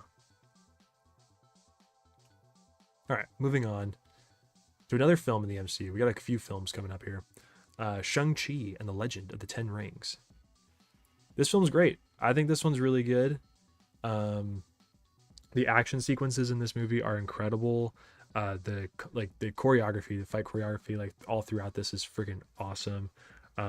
Getting to meet the real Mandarin was awesome. He's really great. Let's see. Yeah, Simu Liu like killed it in this one. Great protagonist. I think the Ten Rings mystery was super cool. There's a lot of really awesome stuff in this one. I am sitting at bottom A or top of B. I would say the thing that brings it down, I'm going to put it top of B. The thing that brings it down to top of B for me is the big dragon fight at the end. I didn't think that was totally necessary. They could have saved that for like a later Shang-Chi installment. I think if the fight was just between him and his dad and we spent more time with that, I thought that would have been super cool. Just give me 15 minutes of them just duking it out, like with the kung fu and the rings. Like I thought that would have been awesome. The dragon stuff is very cool still. I think it's fun. But yeah, I think him and his dad fighting would have just been the cherry on top if it was just them. The movie did set us up for Thunderbolts at least, which I predict will be next year's sleeper hit. Yeah, I think Thunderbolts is going to be awesome. I think Thunderbolts will probably may even be better than Brave New World. I honestly think it might be. I'm super excited for the back-to-back Brave New World and Thunderbolts combo. It's going to be sick.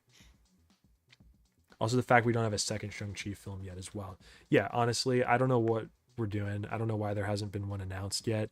Um, Obviously, they friggin' just what am I trying to say here? Obviously, they went crazy and introduced like hundreds of characters, and were doing too many projects all at once, and COVID set them back and everything. Um, it's clear the whole plan has kind of changed, like since the initial start of Phase Four. Um, I really, I would like to see a little less focus on the shows and a little bit more focus on the films. Um, Shang-Chi 2 definitely being a sequel that we need. Um, it was just good. Like it was really good, and I think there's a lot of material that they have to work with Shang-Chi and the future of his franchise. I think there's a lot of stuff they can do, and it's unfortunate we haven't seen any more yet. Especially with the post-credit scene, like all the Avengers stuff related to that, like Bruce, Bruce Banner, Captain Marvel, Okoye, like they're all in the end credit scene of Shang-Chi, and Wong, like they're part of the Avengers at this point. Like it's, I don't know. We need another one. All right. Moving on. Eternals. Another controversial film. Definitely not highly regarded. A lot of people don't really love this one. It's definitely a different piece for the MCU. It doesn't really like fit in with everything they've got going on. It's another epilogue dealing with like the fallout of Thanos and all that. I think there's some really cool material in this. I think it's one of the most beautifully shot films in the MCU. I think all the stuff in space is super cool, like all the Arishem stuff and all the celestial stuff. I think that looks sick. But I just think the story and the plot of this movie is kind of lame. I think if they wanted to do the Eternals, I think it would have been cool to do it as like, I've seen some people say this online, like do it as a TV show,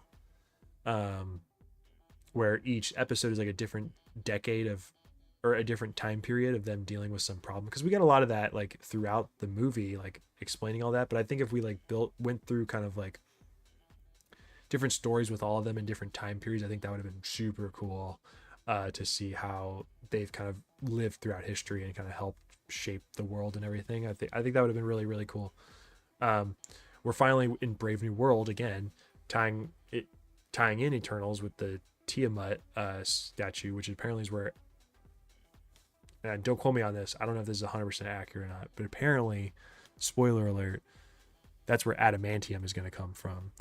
And we're going to get some adamantium war fight, whatever thing, over on that Tiamat Island. It's in the trailer a little bit for Brave New World, but I don't think they've explained the adamantium thing yet.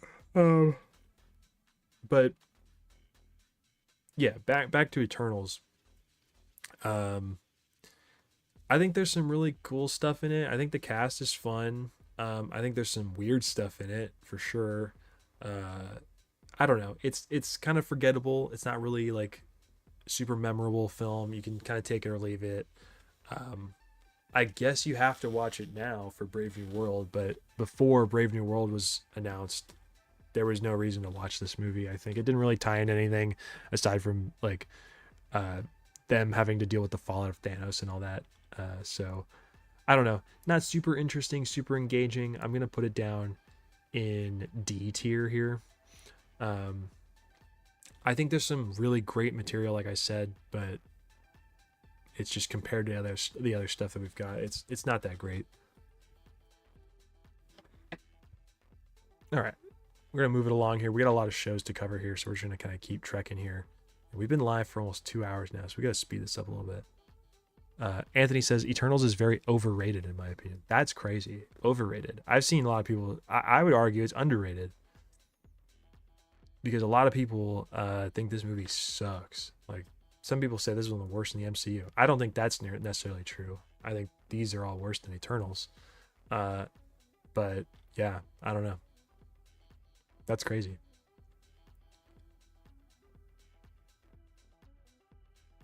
Overhated. Oh, overhated. Gotcha. Yeah, that makes sense. That makes more sense than overrated. All right, moving on. Hawkeye. Hawkeye was a fun show. You know, it was a grounded little show. Elena was in it. She was super fun. Um, what else? What else? I might have to move some of this stuff. Yikes.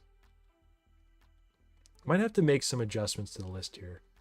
I don't know what else is going, because I'm like looking at this. Yeah, all right. We're going to make some adjustments. We're going to move some things real quick before I throw Hawkeye in here.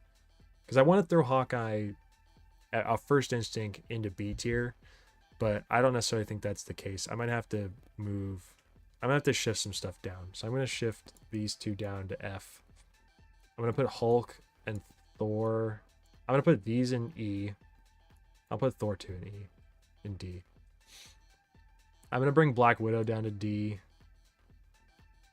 And I'm going to bring Falcon and Doctor Strange to C.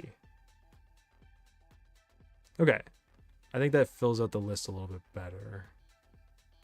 Yeah.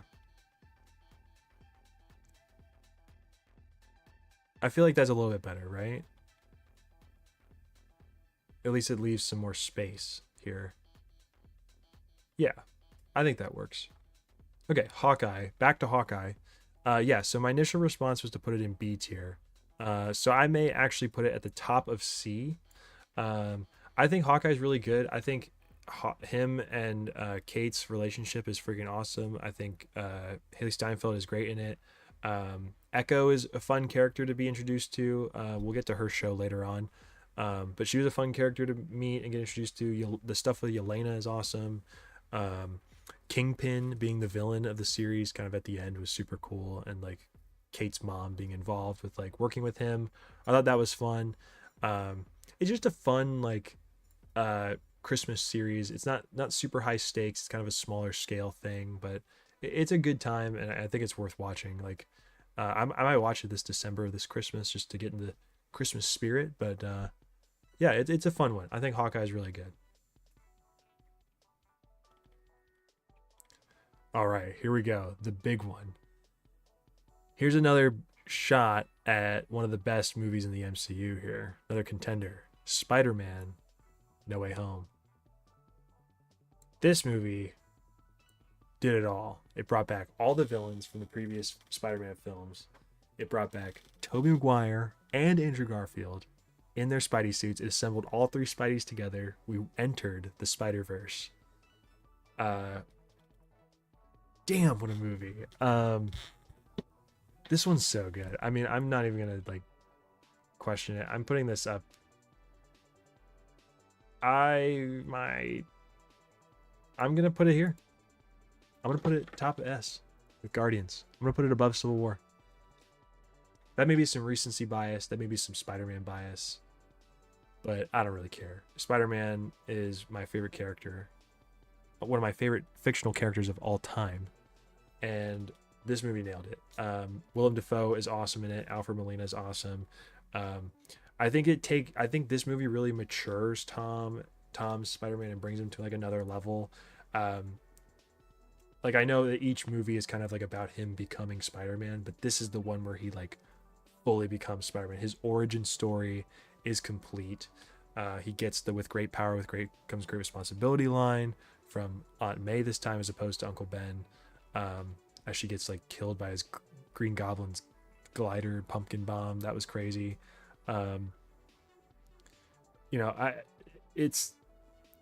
It's really well done. Like I think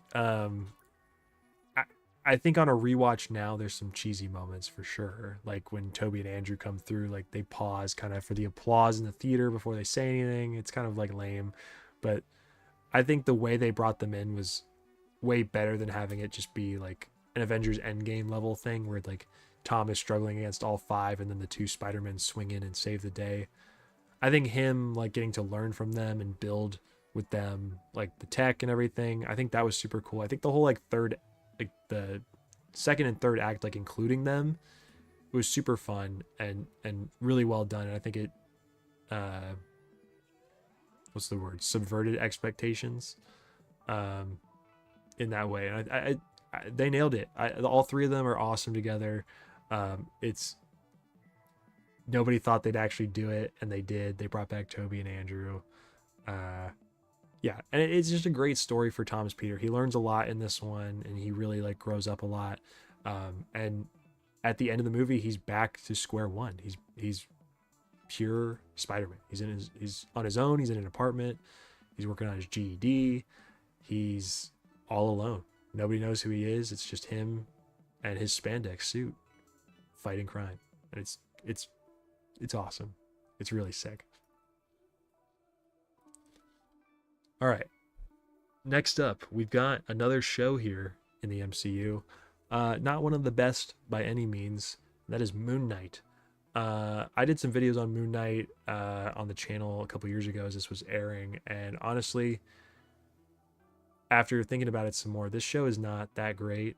I think there's some really cool stuff that happens throughout the series, but I think the finale really loses me. They're setting up a season 2, but I don't even know when that's going to be. I don't know. I think the finale was really lame in the sense that it kind of like, I feel like at least it broke all the rules established across all the other episodes. Like with the giant kaiju fight, I didn't think that was necessary. I thought we could have just had a fight between, I don't know, the villain and Moon Knight, and actually see Jake Lockley, I think that's the other persona's name, go all out. Like instead it did another dissociative identity disorder like flip, like we didn't see anything happen. We just cut away and it was like everything was all bloody and messed up. So I don't know, the finale was really lame, but there was some really cool stuff and cool ideas introduced across the show, but it just kind of fell flat for me. I'm gonna put it top of D. It was entertaining, like it was fun to watch through, but I don't think it's nearly as good as some of the other shows in the MCU. Cool character. I think Oscar Isaac did a good job, but it definitely could have been. It could have been better. All right, Doctor Strange and the Multiverse of Madness, the sequel to Doctor Strange, and a sequel to WandaVision in a sense. This movie gets a lot of hate. I don't think it's nearly as bad as people say it is. Obviously there's a lot of issues with like the plot of the movie. Like Doctor Strange really doesn't get a lot to do in this. His story isn't super fleshed out and super detailed. It's kind of just like tacked on. It kind of feels like Strange is kind of like set as who he is, and like nothing's really going to change. Like he doesn't really learn. He learns a lot in the first movie, but kind of after that he's just kind of been the same character. He doesn't really learn anything new. I know in this movie he comes to terms with like the loss of his sister, but that's never something that's been addressed or explained like at any point in this franchise until the end. So it's kind of weird to see that tacked on. And I understand that like that's supposed to be like his relationship with America a little bit, but I don't know. There's some weird stuff that happens in this one. And I know that like this was supposed to come out before Spider-Man, so there would have been some different details in Spider-Man No Way Home that would have changed it, made these kind of flow a little bit better. But yeah, it's kind of unfortunate how that worked out, and this one just kind of got shafted. But Sam Raimi did an incredible job directing this thing. I think all the horror Wanda scenes are incredible. Like she's freaky in this one.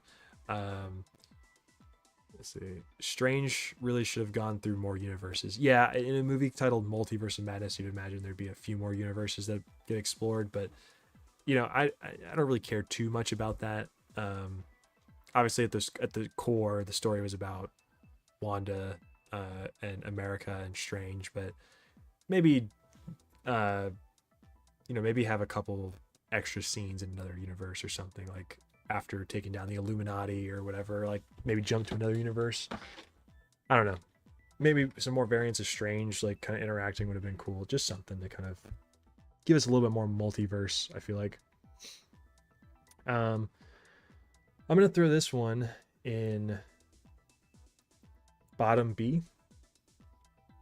I think that's fair. I think it's a good one. I honestly, I think it's fun. Like Sam Raimi, like had fun with it, clearly directing it. I love Wanda. I think Strange is fun. There's issues with it for sure, but I think the good outweighs the bad. I think Sam Raimi's directing really saves this thing, and I think the performances in it are really really good too. So, yeah, it's a fun one. It's nothing crazy, but it's nothing too terrible either. So yeah. Welcome back, Steven.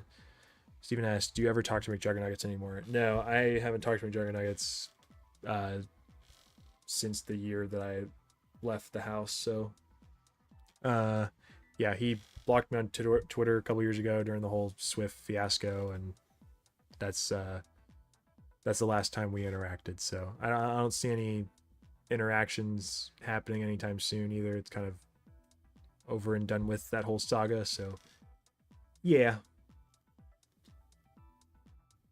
Anthony asked, "You're a comic book reader, right?" Yeah, I dabble. I used to read more comic books than I do now. I want to get back into it. I've been buying stuff, but I haven't been reading them.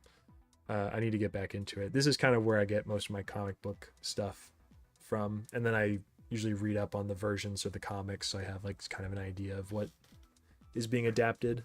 I need to sit down and read like some stories in full though. I've been very behind on my comics. I did buy, I've got a couple things that I bought. I picked up Crisis on Infinite Earths. That's the big DC multiverse story where Flash dies and everything. Supergirl dies too. What else did I get? I got Jonathan Hickman's Avengers run from a couple years ago. I picked up the first graphic novel of that, first trade paperback.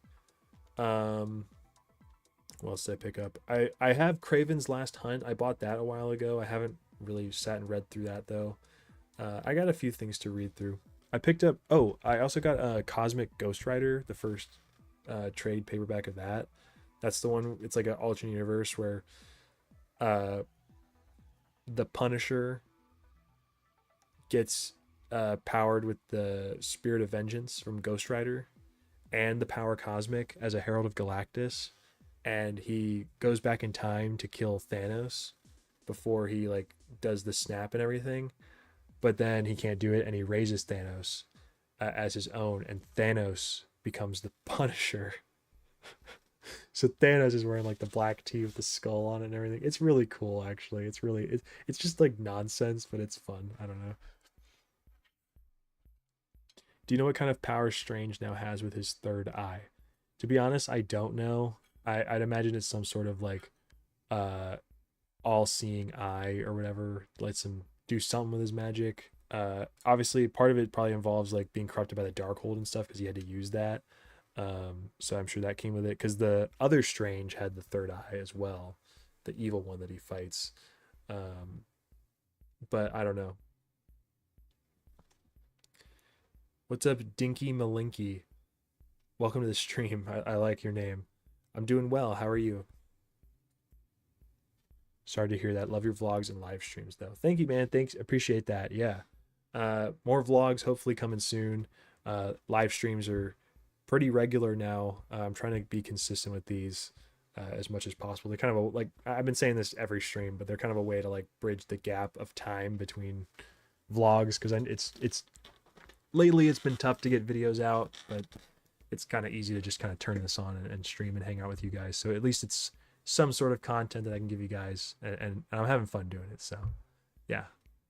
With that being said though, let's go back to the tier list. We got to finish this because we've been live for over 2 hours now and we still got like 15 projects here to go. So next up, Miss Marvel. Very fun little show. Nothing too crazy, nothing too exciting though. I think Iman Vellani is incredible as Miss Marvel. She does an amazing job. I think this show is really fun. It definitely captures similar vibes to like Spider-Man Homecoming and stuff. I think it leaned a little too heavily into like the mystic stuff, like the yeah, just all the lore of like the band, like the bangle and everything that she wears. I feel like we spent a little too much focus on that, as opposed to like her being like the Captain Marvel fan and being in high school and stuff like that. I think if they balanced it a little bit more, I think this show would be a little bit higher in my tier list. Um, but she's awesome. Like she really like steals the show, and like this being her first acting gig like ever, I think she nails it. Um, it's fun. Like I think it's a good time, and I don't think it's a bad show by any means. Um, I'm probably gonna put it. I'm probably gonna put it just under Falcon and Winter Soldier. Um, yeah, I think that's good. I think it's a little bit better than Captain Marvel and the Avengers. It's definitely better than Moon Knight. It's probably about the same level as these shows. Like these are all pretty average shows, average films here. So I'll throw it there, right smack in the middle. All right, Thor: Love and Thunder. F. This movie blows. I tried so hard for a couple days to justify liking that movie, and it's not good. It's not good. It. I think. I think the third act is really good. I think from the moment that Jane tells Thor about like the cancer and everything, I think it's awesome. Like after that, after she tells him that on the boat and they fight Gore on the planet, I think the rest of the movie's fine. Even with the kids and all the lightning and everything, I think it's fine. Um, and most of it is good, actually really good. But then just the first two acts are just lame, and I can't stand the screaming goats. They are annoying. Like you got me. Like yeah, with the when you first see them and they're screaming, and then when they bust through the god's temple or whatever, like that was funny. Like fine, that's funny, but it was every scene. Every time they were on screen, they were screaming. It was awful.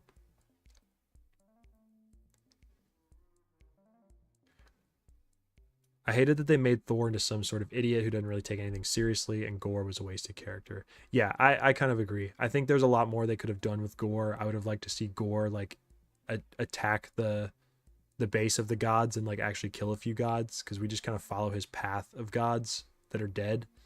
Like how the hell did he fight? How did hell did he kill that giant monster thing that Thor and Korg come across? Like that they find Sif at. Like I don't understand. Also, what a way to throw away Sif's like death like that. I thought that was really lame. Like she was there from the first Thor movie, and to just kind of kill her off randomly was kind of lame.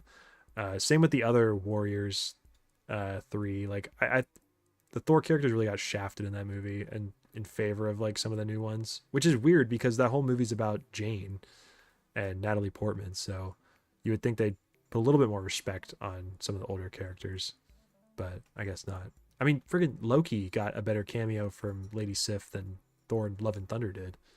So I don't know. It's a bad movie, and it's going in F tier. Yeah, that's my yap session there. All right. Next up, another very controversial show here. She-Hulk, Attorney at Law, starring Tatiana Maslany. I don't know. Um, I don't know where I'd put this one, honestly. I definitely didn't think it was nearly as bad as anybody else thought it was. I had fun watching it week to week. I think it's a very comic booky feeling show. I definitely think it's average. Yeah, I think it's average. I think it's right smack in the middle right there. Um, I think there's some really great content in there. I think some of the Hulk stuff is really cool. I think the Daredevil episode was awesome. Um, I wish there was a little bit more lawyer stuff. We didn't get to really dive into that too much. It was just kind of like hanging out with weird random superheroes and mutants and stuff, which getting first confirmations for mutants in both Miss Marvel and She-Hulk Attorney at Law was very cool. But yeah, I don't know. I think it was fun week to week kind of watching the internet just shit on the show and then them respond to it the week after. I thought that was a fun way to kind of go about doing the show, I guess. They knew it was going to get hated on, and they the people took the bait, I guess. I don't know. It was fun. I had a good time with it. I don't know where it's going to go, and I think the ending was kind of with Scar was a little weird introducing him from Sakaar, but that's fine. Like whatever.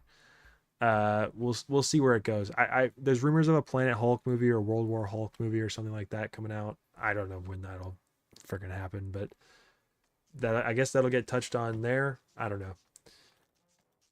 Big problem with this phase that I think phase two also suffers from is like there's too much setup. There's too many like cameos and post credit scenes, like setting up other characters instead of like just introducing us to the next movie in the series.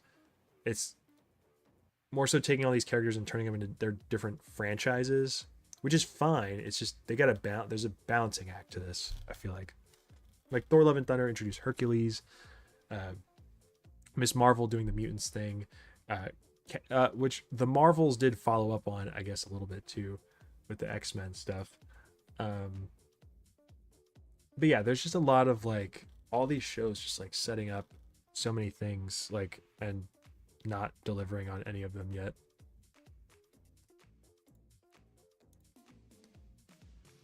Let's see. There we go.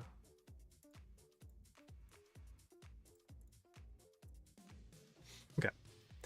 All right. Next up, this one's a fun one. The Werewolf by Night special, the Halloween special. This was really cool. I actually really like this thing. I thought this was a ton of fun. I might say it's better than Doctor Strange. Yeah, I'm gonna put it right there. B tier. This was a cool project for the MCU to do. I want them to just do more specials, honestly, as opposed to shows. Um, if they just did 45-minute specials introducing us to some of the characters, like I think that would be a really great way to um, bring more characters in and give us some origin stories without really having to do like their full setup and origin in another project and take away from like other characters when they don't need to be like shoved into these projects. Like I would say you could arguably have done Moon Knight as a special. You probably could have done Miss Marvel as a special. Falcon and Winter Soldier could have been a movie. Could have just been partially capped for. Hawkeye, I would probably leave as a show. Or honestly, even as a Christmas special too. But they obviously do that with the Guardians one later. But yeah, like I think the specials are a cool thing and it's something they should be doing more of, as opposed to so many shows. But yeah, Werewolf by Night, it was super cool. Like I really liked the special effects. It like really reminded me of like WandaVision, like going back to that old style of like Universal monster horror films and stuff. The whole thing being practical was super cool. Man Thing being introduced was awesome. He was super sick. Um, it was a fun special. I really wish they would do more of these. All right. Another film up next here in the list. We got Black Panther Wakanda Forever. Um, I kind of talked about this one earlier as I was talking about the first Black Panther. I think I like this one just a hair more. I think it's well done. It might be better than Ant-Man.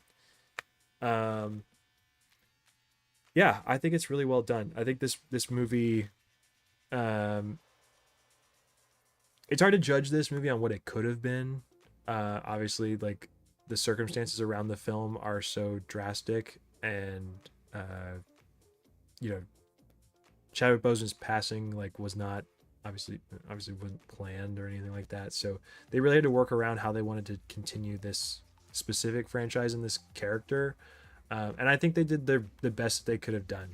Um, I think like recasting at this point would have been a bad idea given I think the response that they would get from people.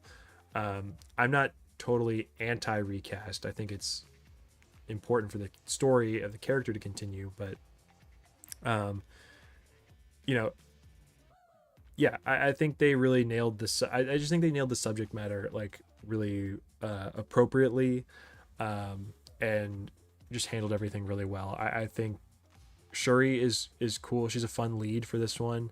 I think the scene with Queen Ramonda in the throne room is an Oscar winning scene. I mean, she was nominated for an Oscar for that movie for best supporting actress. Um, yeah, I think it's really good. I think Namor is really cool. Introducing our first ever mutant officially in the films with Namor, the first mutant in the comics, I believe. So that was really cool. His story was super cool. I'm excited to see how it continues with him and Wakanda and oh my god, what's her name? Elaine from Seinfeld. What's her character's name? She's like the evil Nick Fury. She's like running the Thunderbolts and everything now. She was in that, and that was cool. And like seeing, getting some more info on her. A little, it wasn't a ton, but it was cool to get some more backstory on her. Ironheart was fun. I'm actually kind of excited for her show. I think from the little bits we've seen in the previews and stuff from D23 and whatever, I think it looks fun. I'm excited for it. Check it out. Yeah, a lot of good stuff in this one. I think it's a really solid film. It's unfortunate that it had to be the way that it is, given the circumstances and everything. But I think they did. I think they made the best possible product they could have given everything. All right, next up, we've only got a few left here. We got 1, 2, 3, 4, 5, 6, 7, 8, 9, 10. We got 10 more projects here left in our tier list. We got the Guardians of the Galaxy Holiday Special up next. You know, this isn't like this isn't a bad project. I don't think it's great though either. It's kind of whatever. I'd probably throw it like here. It's fun. Like it's more, I'll take any Guardians content I can get. But this is kind of like whatever. There's not a ton of like, you don't need to watch this to like understand Guardians 3. I would say the only thing that you need from this to know is that they're living on nowhere, but it explores that like right at the beginning. You understand that, or right at the beginning of Guardians 3, you understand that. And then also like Cosmo the dog being involved, but Cosmo's not even really like in the movie, like aside from like being at the beginning or the end.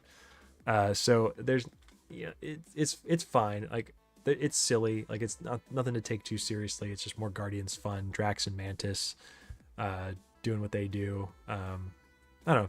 It's nothing crazy. It's cool that they got to reveal the,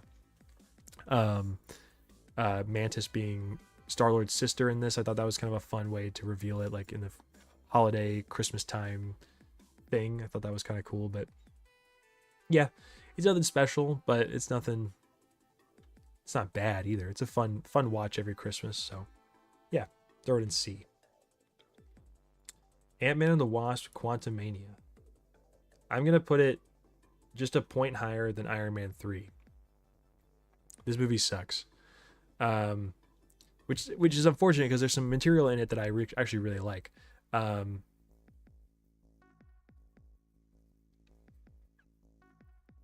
think you should watch it if you want to have a good laugh on Christmas. Yeah, absolutely. It's a fun like Christmas watch for sure. Just like Hawkeye, even is too. Like watching that show through Christmas time, I think is pretty fun too. But yeah, Quantumania. Man, there's so much that this movie had going for it that it could have gotten right, and it just didn't do any of it right. I saw this twice on opening day, thinking I was gonna like love it. And the first watch, I was like, this is fine. Yeah, it's cool. And then the second watch, I was like, ooh, yikes. Yeah, this is not that good. I think Yellow Jacket being MODOK was fun. I thought that was fine. I didn't like that as soon as the helmet goes away, he's just like a total joke. I think, MODOK could have been better. I understand why he was a joke character, because obviously he's like a big floating head. Like, how can you take that so seriously? But I think they could have just taken him a little bit more seriously. Kang is a cool villain in the movie, but unfortunately, he doesn't do a whole lot. It's all like the first half of the movie is spent talking about him, and you don't know who him is until you meet Kang halfway through, and then he doesn't do anything. Yeah. Okay. The biggest issue with Ant-Man Quantumania is that where the characters are at the beginning of the movie and the end of the movie, there's nothing happens. There's no change. There's no change to the dynamic of the characters. There's no arc that they've really gone through. There's no like anything. Like they're in the same point where they started at the end. Like, um, you know, Kang gets beaten by Scott. He gets sucked into the quantum device or whatever the hell, and then Scott and Hope get out of the quantum realm. Like, I think would have really saved the movie would have been I think Kang should have killed Hank at some point in the movie, or Scott and or Hope gets trapped in the quantum realm again.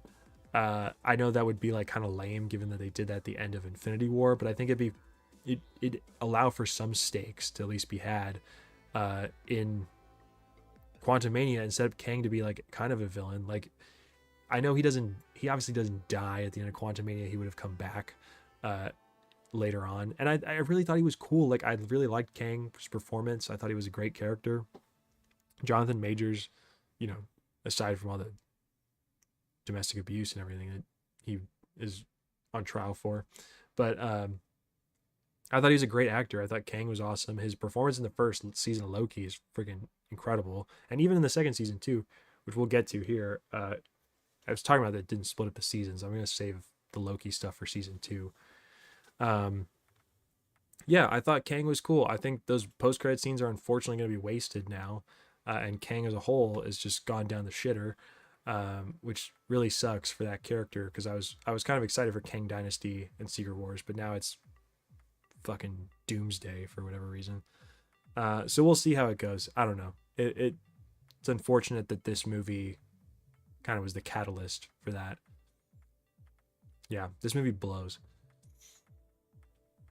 All right, Guardians of the Galaxy Volume 3, S tier. We're going to put that, I think I'm going to put it just above Winter Soldier. This movie is a tear jerker, man. Man, the ending of my favorite franchise in this whole saga, the Guardians are disbanded at the end of this. You get to learn so much about Rocket and his history and his story. And who would have thought that after all these years that a talking raccoon would make me cry harder than I've probably cried in most movies that I've seen. It's an incredible journey that the Guardians went on across these movies and the Avengers ones as well. And they're just some of my favorite characters, and to see like their story kind of finish and come full circle was really great. I thought they handled the Gamora stuff really well in this too. I like that she's like her own character, like the past Gamora. I think they handled that really well. I'm glad that they're just not like, oh, Star-Lord and Gamora back together. Like, no, she's like a Ravager now. Star-Lord's back on Earth. Like, there's a lot of details and stuff that they really nailed, and I think I don't know. Guardians 3 is just such a work of art. The three in the trilogy, it's just so well done. They really nailed everything. James Gunn, have full faith in him taking over DC Studios after what he did with Guardians 3. I have no worries about Superman whatsoever. It's going to be awesome. All right. Let's see. Oh, Guardians 3 is one of the most emotional MCU movies. Yeah, absolutely. Yeah, it definitely is. Like, it's you feel so much for Rocket and his story. Like, he was just you learn very quickly throughout the movie like why he is the way he is and why he is who he is, because he was like tortured and abused like his whole life. He like lost all his friends. Like, he didn't have anybody his whole life. All he had is Groot. So that's why he's like the sarcastic, snarky asshole that he is.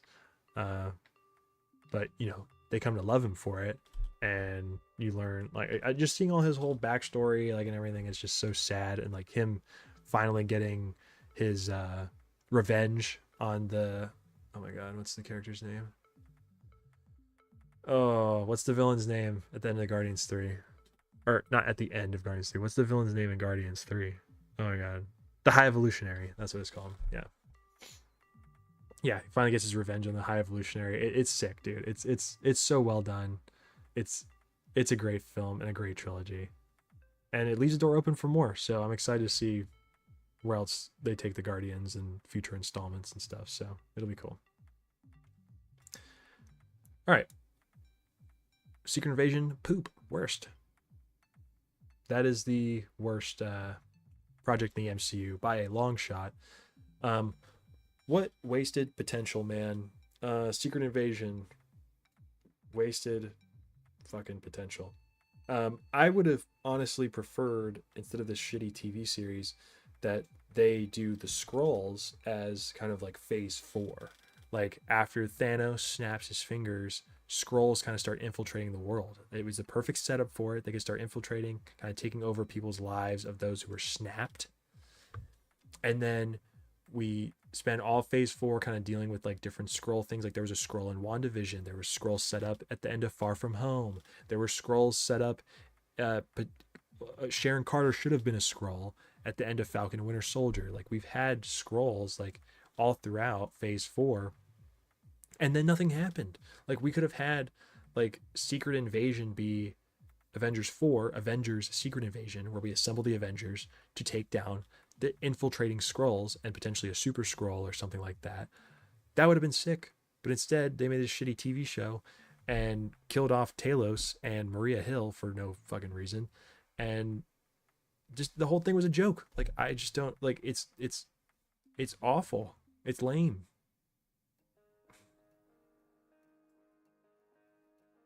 No, dude, no. Secret Invasion was not good. It was not good.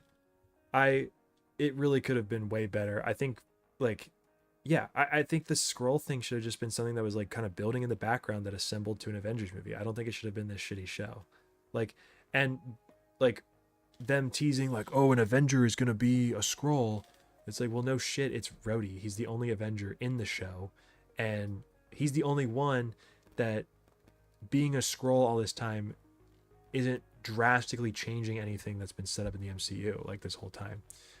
Like it's implied that he's taken from after Civil War because he's like in the hospital gurney and his legs aren't really working, but that could just be from him being in the tube or whatever. I can whatever, but it's implied that it's from Civil War. So he never really was there to witness Tony's death or anything, which seems crazy to me. I'm like, at least that's what it implies. I know they've come out and said that that's not the case or whatever, but that's what it implies, and it leaves a bad taste in people's mouths. They just shot down like a bunch of characters, like story arcs and like whole setups across this saga, and just spit on them, I think. And the Super Scroll stuff at the end, like, was lame too. Like it was just bad. I love seeing Nick's journey becoming the secret spy he once was. That was cool, but I just think there was a better way to go about handling it. It was just such a poorly done show. So shit.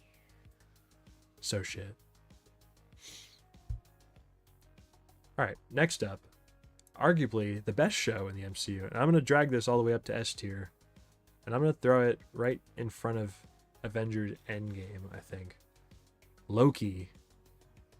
Holy shit, I can't say enough about this show. This show is friggin' incredible. Season 1 was awesome, and I didn't think like it could get any better, but season 2 just knocked it out of the park too. I would put both seasons of Loki right there. Like honestly, it's one of the best shows. Tom Hiddleston nails it. I love that they took that little, this coming from that little scene in Endgame where Loki teleports away with the cube, and kind of sets up the multiverse arc, like the whole multiverse saga in a sense, like in that little moment right there. I think it's super cool. Him and Sylvie's dynamic is awesome. Him and Owen Wilson's dynamic is awesome. Every character in this show is great. Oh my gosh, what's his name? Short Round in season 2 he's incredible. He's great. He's hilarious. Every character is just awesome, and I think the TVA stuff is super cool. Jonathan Majors is Kang, and He Who Remains, and Victor Timely. It was all like really, really great, really, really cool stuff. And Loki like fulfilling his glorious purpose like at the end of the show was so well done. Like both of Loki's arcs like throughout the MCU have been incredible, and I'm so curious to see like how they tie him into the next Avengers movie, if they even will. I'm sure he's got to be involved with the multiverse stuff in some capacity, but we'll see. I hope they do more Loki. I don't see where they really could, but I really wish they would keep going with this show. It's fantastic. All right, 5 things left here. Next up, we've got The Marvels. Um, not a not a fantastic film, not a huge blockbuster smash hit by any means. And it was kind of like it kind of just came and went. I'm gonna throw it at top of D here. I had fun when I went to go see it. If I can, come on, there we go. I'm gonna throw it top of D. It just kind of, like I said, came and went. It was kind of forgettable. Not a whole lot really went down. The villain was kind of lame, and the only thing you really like need to see it for is the end, where Monica gets stuck in the X-Men universe with Beast and her mother, who's apparently an X-Men in that universe. I think it's a fun. I think there's some stuff in here that's really good. Like I think again, Aman Vellani and her whole family in this movie are like, they're fantastic. What is it? I think even Brie Larson gets a chance to like shine and show some more of that personality that everyone was missing from the first one. There's some really great material in here, but I think it's just kind of like a forgettable film, and not a whole lot really goes down in it. So unfortunately, it's gonna have to be a little bit lower on the tier list here. It's still better than all this stuff though. All right, next up, Echo. One of the Disney Plus's first or Marvel's first limited series, or oh man, what's the label they had on this show? There was like a label they gave this show that says it's like not necessary content for like the multiverse saga or anything like that. I think this show was cool. I thought it was fun. I don't have a lot I really need to say about it. I guess it's kind of an average show. I'd probably throw it top of D. I think it's I think it's fine. I think some of this stuff, I think Echo's story was really cool. I think her relationship with Kingpin's really fun. They've got a really interesting dynamic. I'm curious to see how it kind of continues as she is in Daredevil Born Again and stuff. I think they could have done more with Kingpin, but obviously they didn't, because they had to save him for Daredevil and Spider-Man stuff.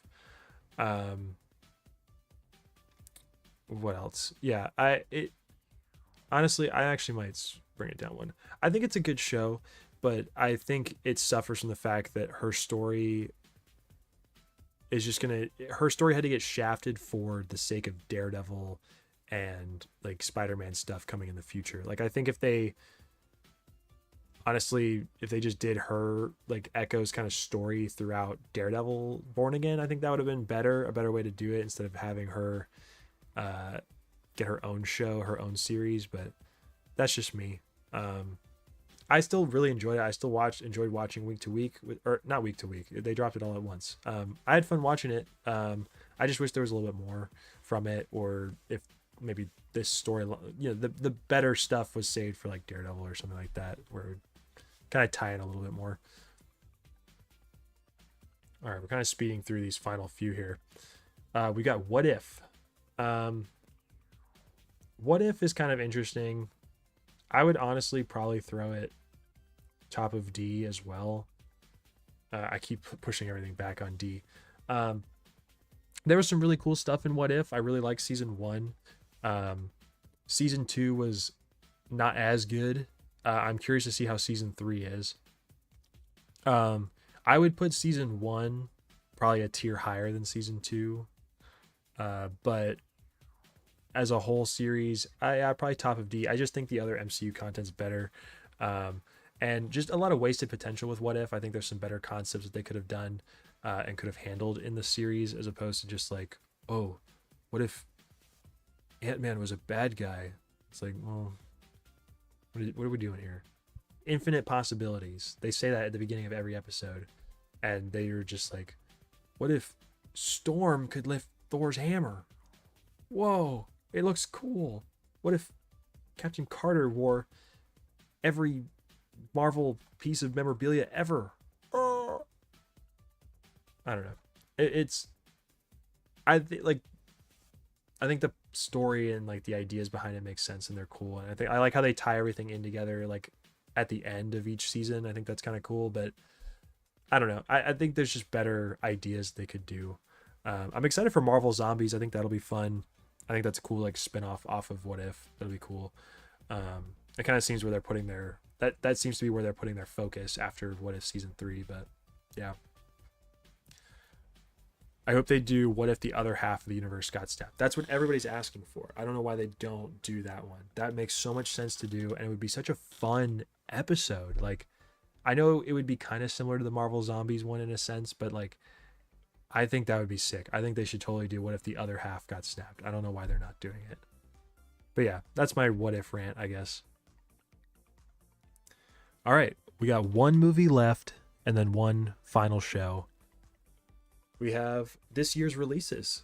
These are the only two projects that have released this year in the MCU, I believe. I don't think... No, Marvel's came out last year.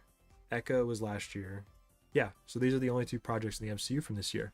We got Deadpool and Wolverine and Agatha All Along. Now, Deadpool...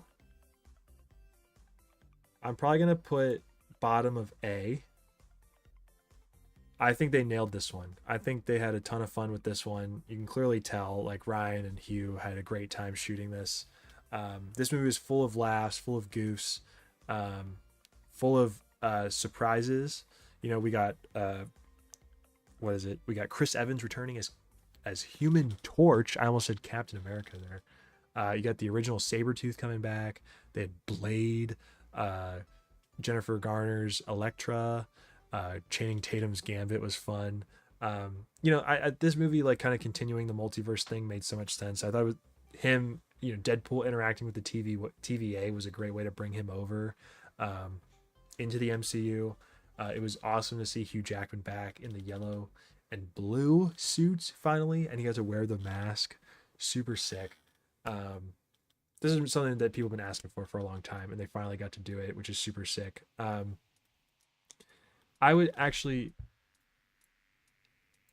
I'd have to see how it holds up over time, but I think for now it's gonna stay here. But I could totally see this movie moving up in the ranks of A.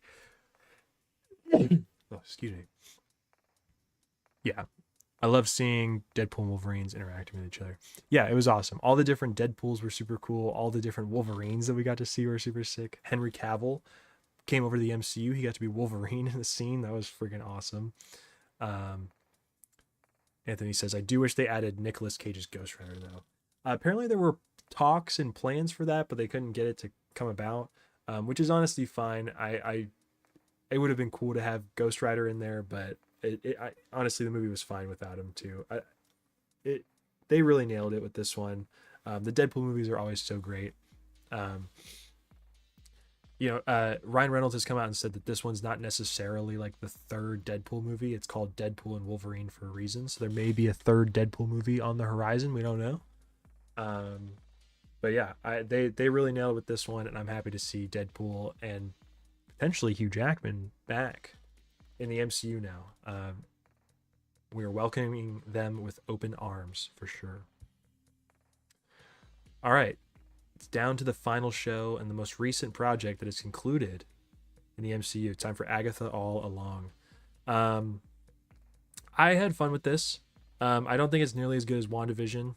I thought it was fun, though. I thought Kathryn Hahn was incredible in it. You know, she's still like a villain throughout the series. She's not like likable, really. Well, she's likable, but like not in the sense of like, yeah, you guys know what I mean. As far as where I would rank this, though, I'd probably throw it here. I'd probably throw it between Miss Marvel and Captain Marvel. I thought there were some episodes that were pretty weak, and some things like some choices were made for the story that I didn't really like agree with, I guess. I understand why they happen, I guess, kind of like as I watched through it. But, you know, I think, let's see, what did I like about it? Excuse me. I'm yapping for 2.5 hours here. I'm getting tired. Um, I thought the first episode was really good.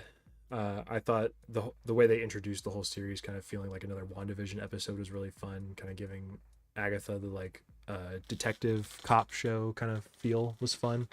Um, I thought one of the last, I think it's the eighth episode and the finale. I thought those were both really good episodes of the show. It was just kind of like all the stuff in the middle was kind of like whatever. You had some really cool scenes here and there, but for the most part, it was kind of like whatever. I didn't care too much about any of the other witches, and I just thought there were too many characters to kind of just be thrown around instead of like the focus just being on like Billy and Agatha. I would have liked some more focus on Scarlet Witch. I don't really understand why there was such a disdain for her throughout the show.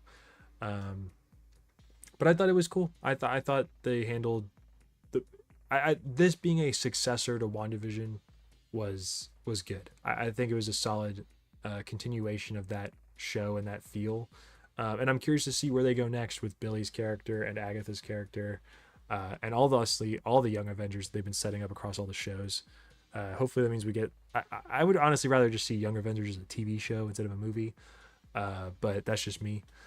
But yeah, this is the final list here for the MCU tier list. We've got Secret Invasion in the worst poop tier, Quantum Mania, Iron Man 3, Love and Thunder, and Ant-Man and the Wasp in F, The Incredible Hulk and Thor in E, Thor the Dark World, Eternals, Black Widow, Moon Knight, Echo, The Marvels, and What If in D, Age of Ultron, Guardians Holiday Special, Captain Marvel, Agatha All Along, Miss Marvel, She-Hulk Attorney at Law, Falcon and Winter Soldier, Doctor Strange, and Hawkeye all in C tier.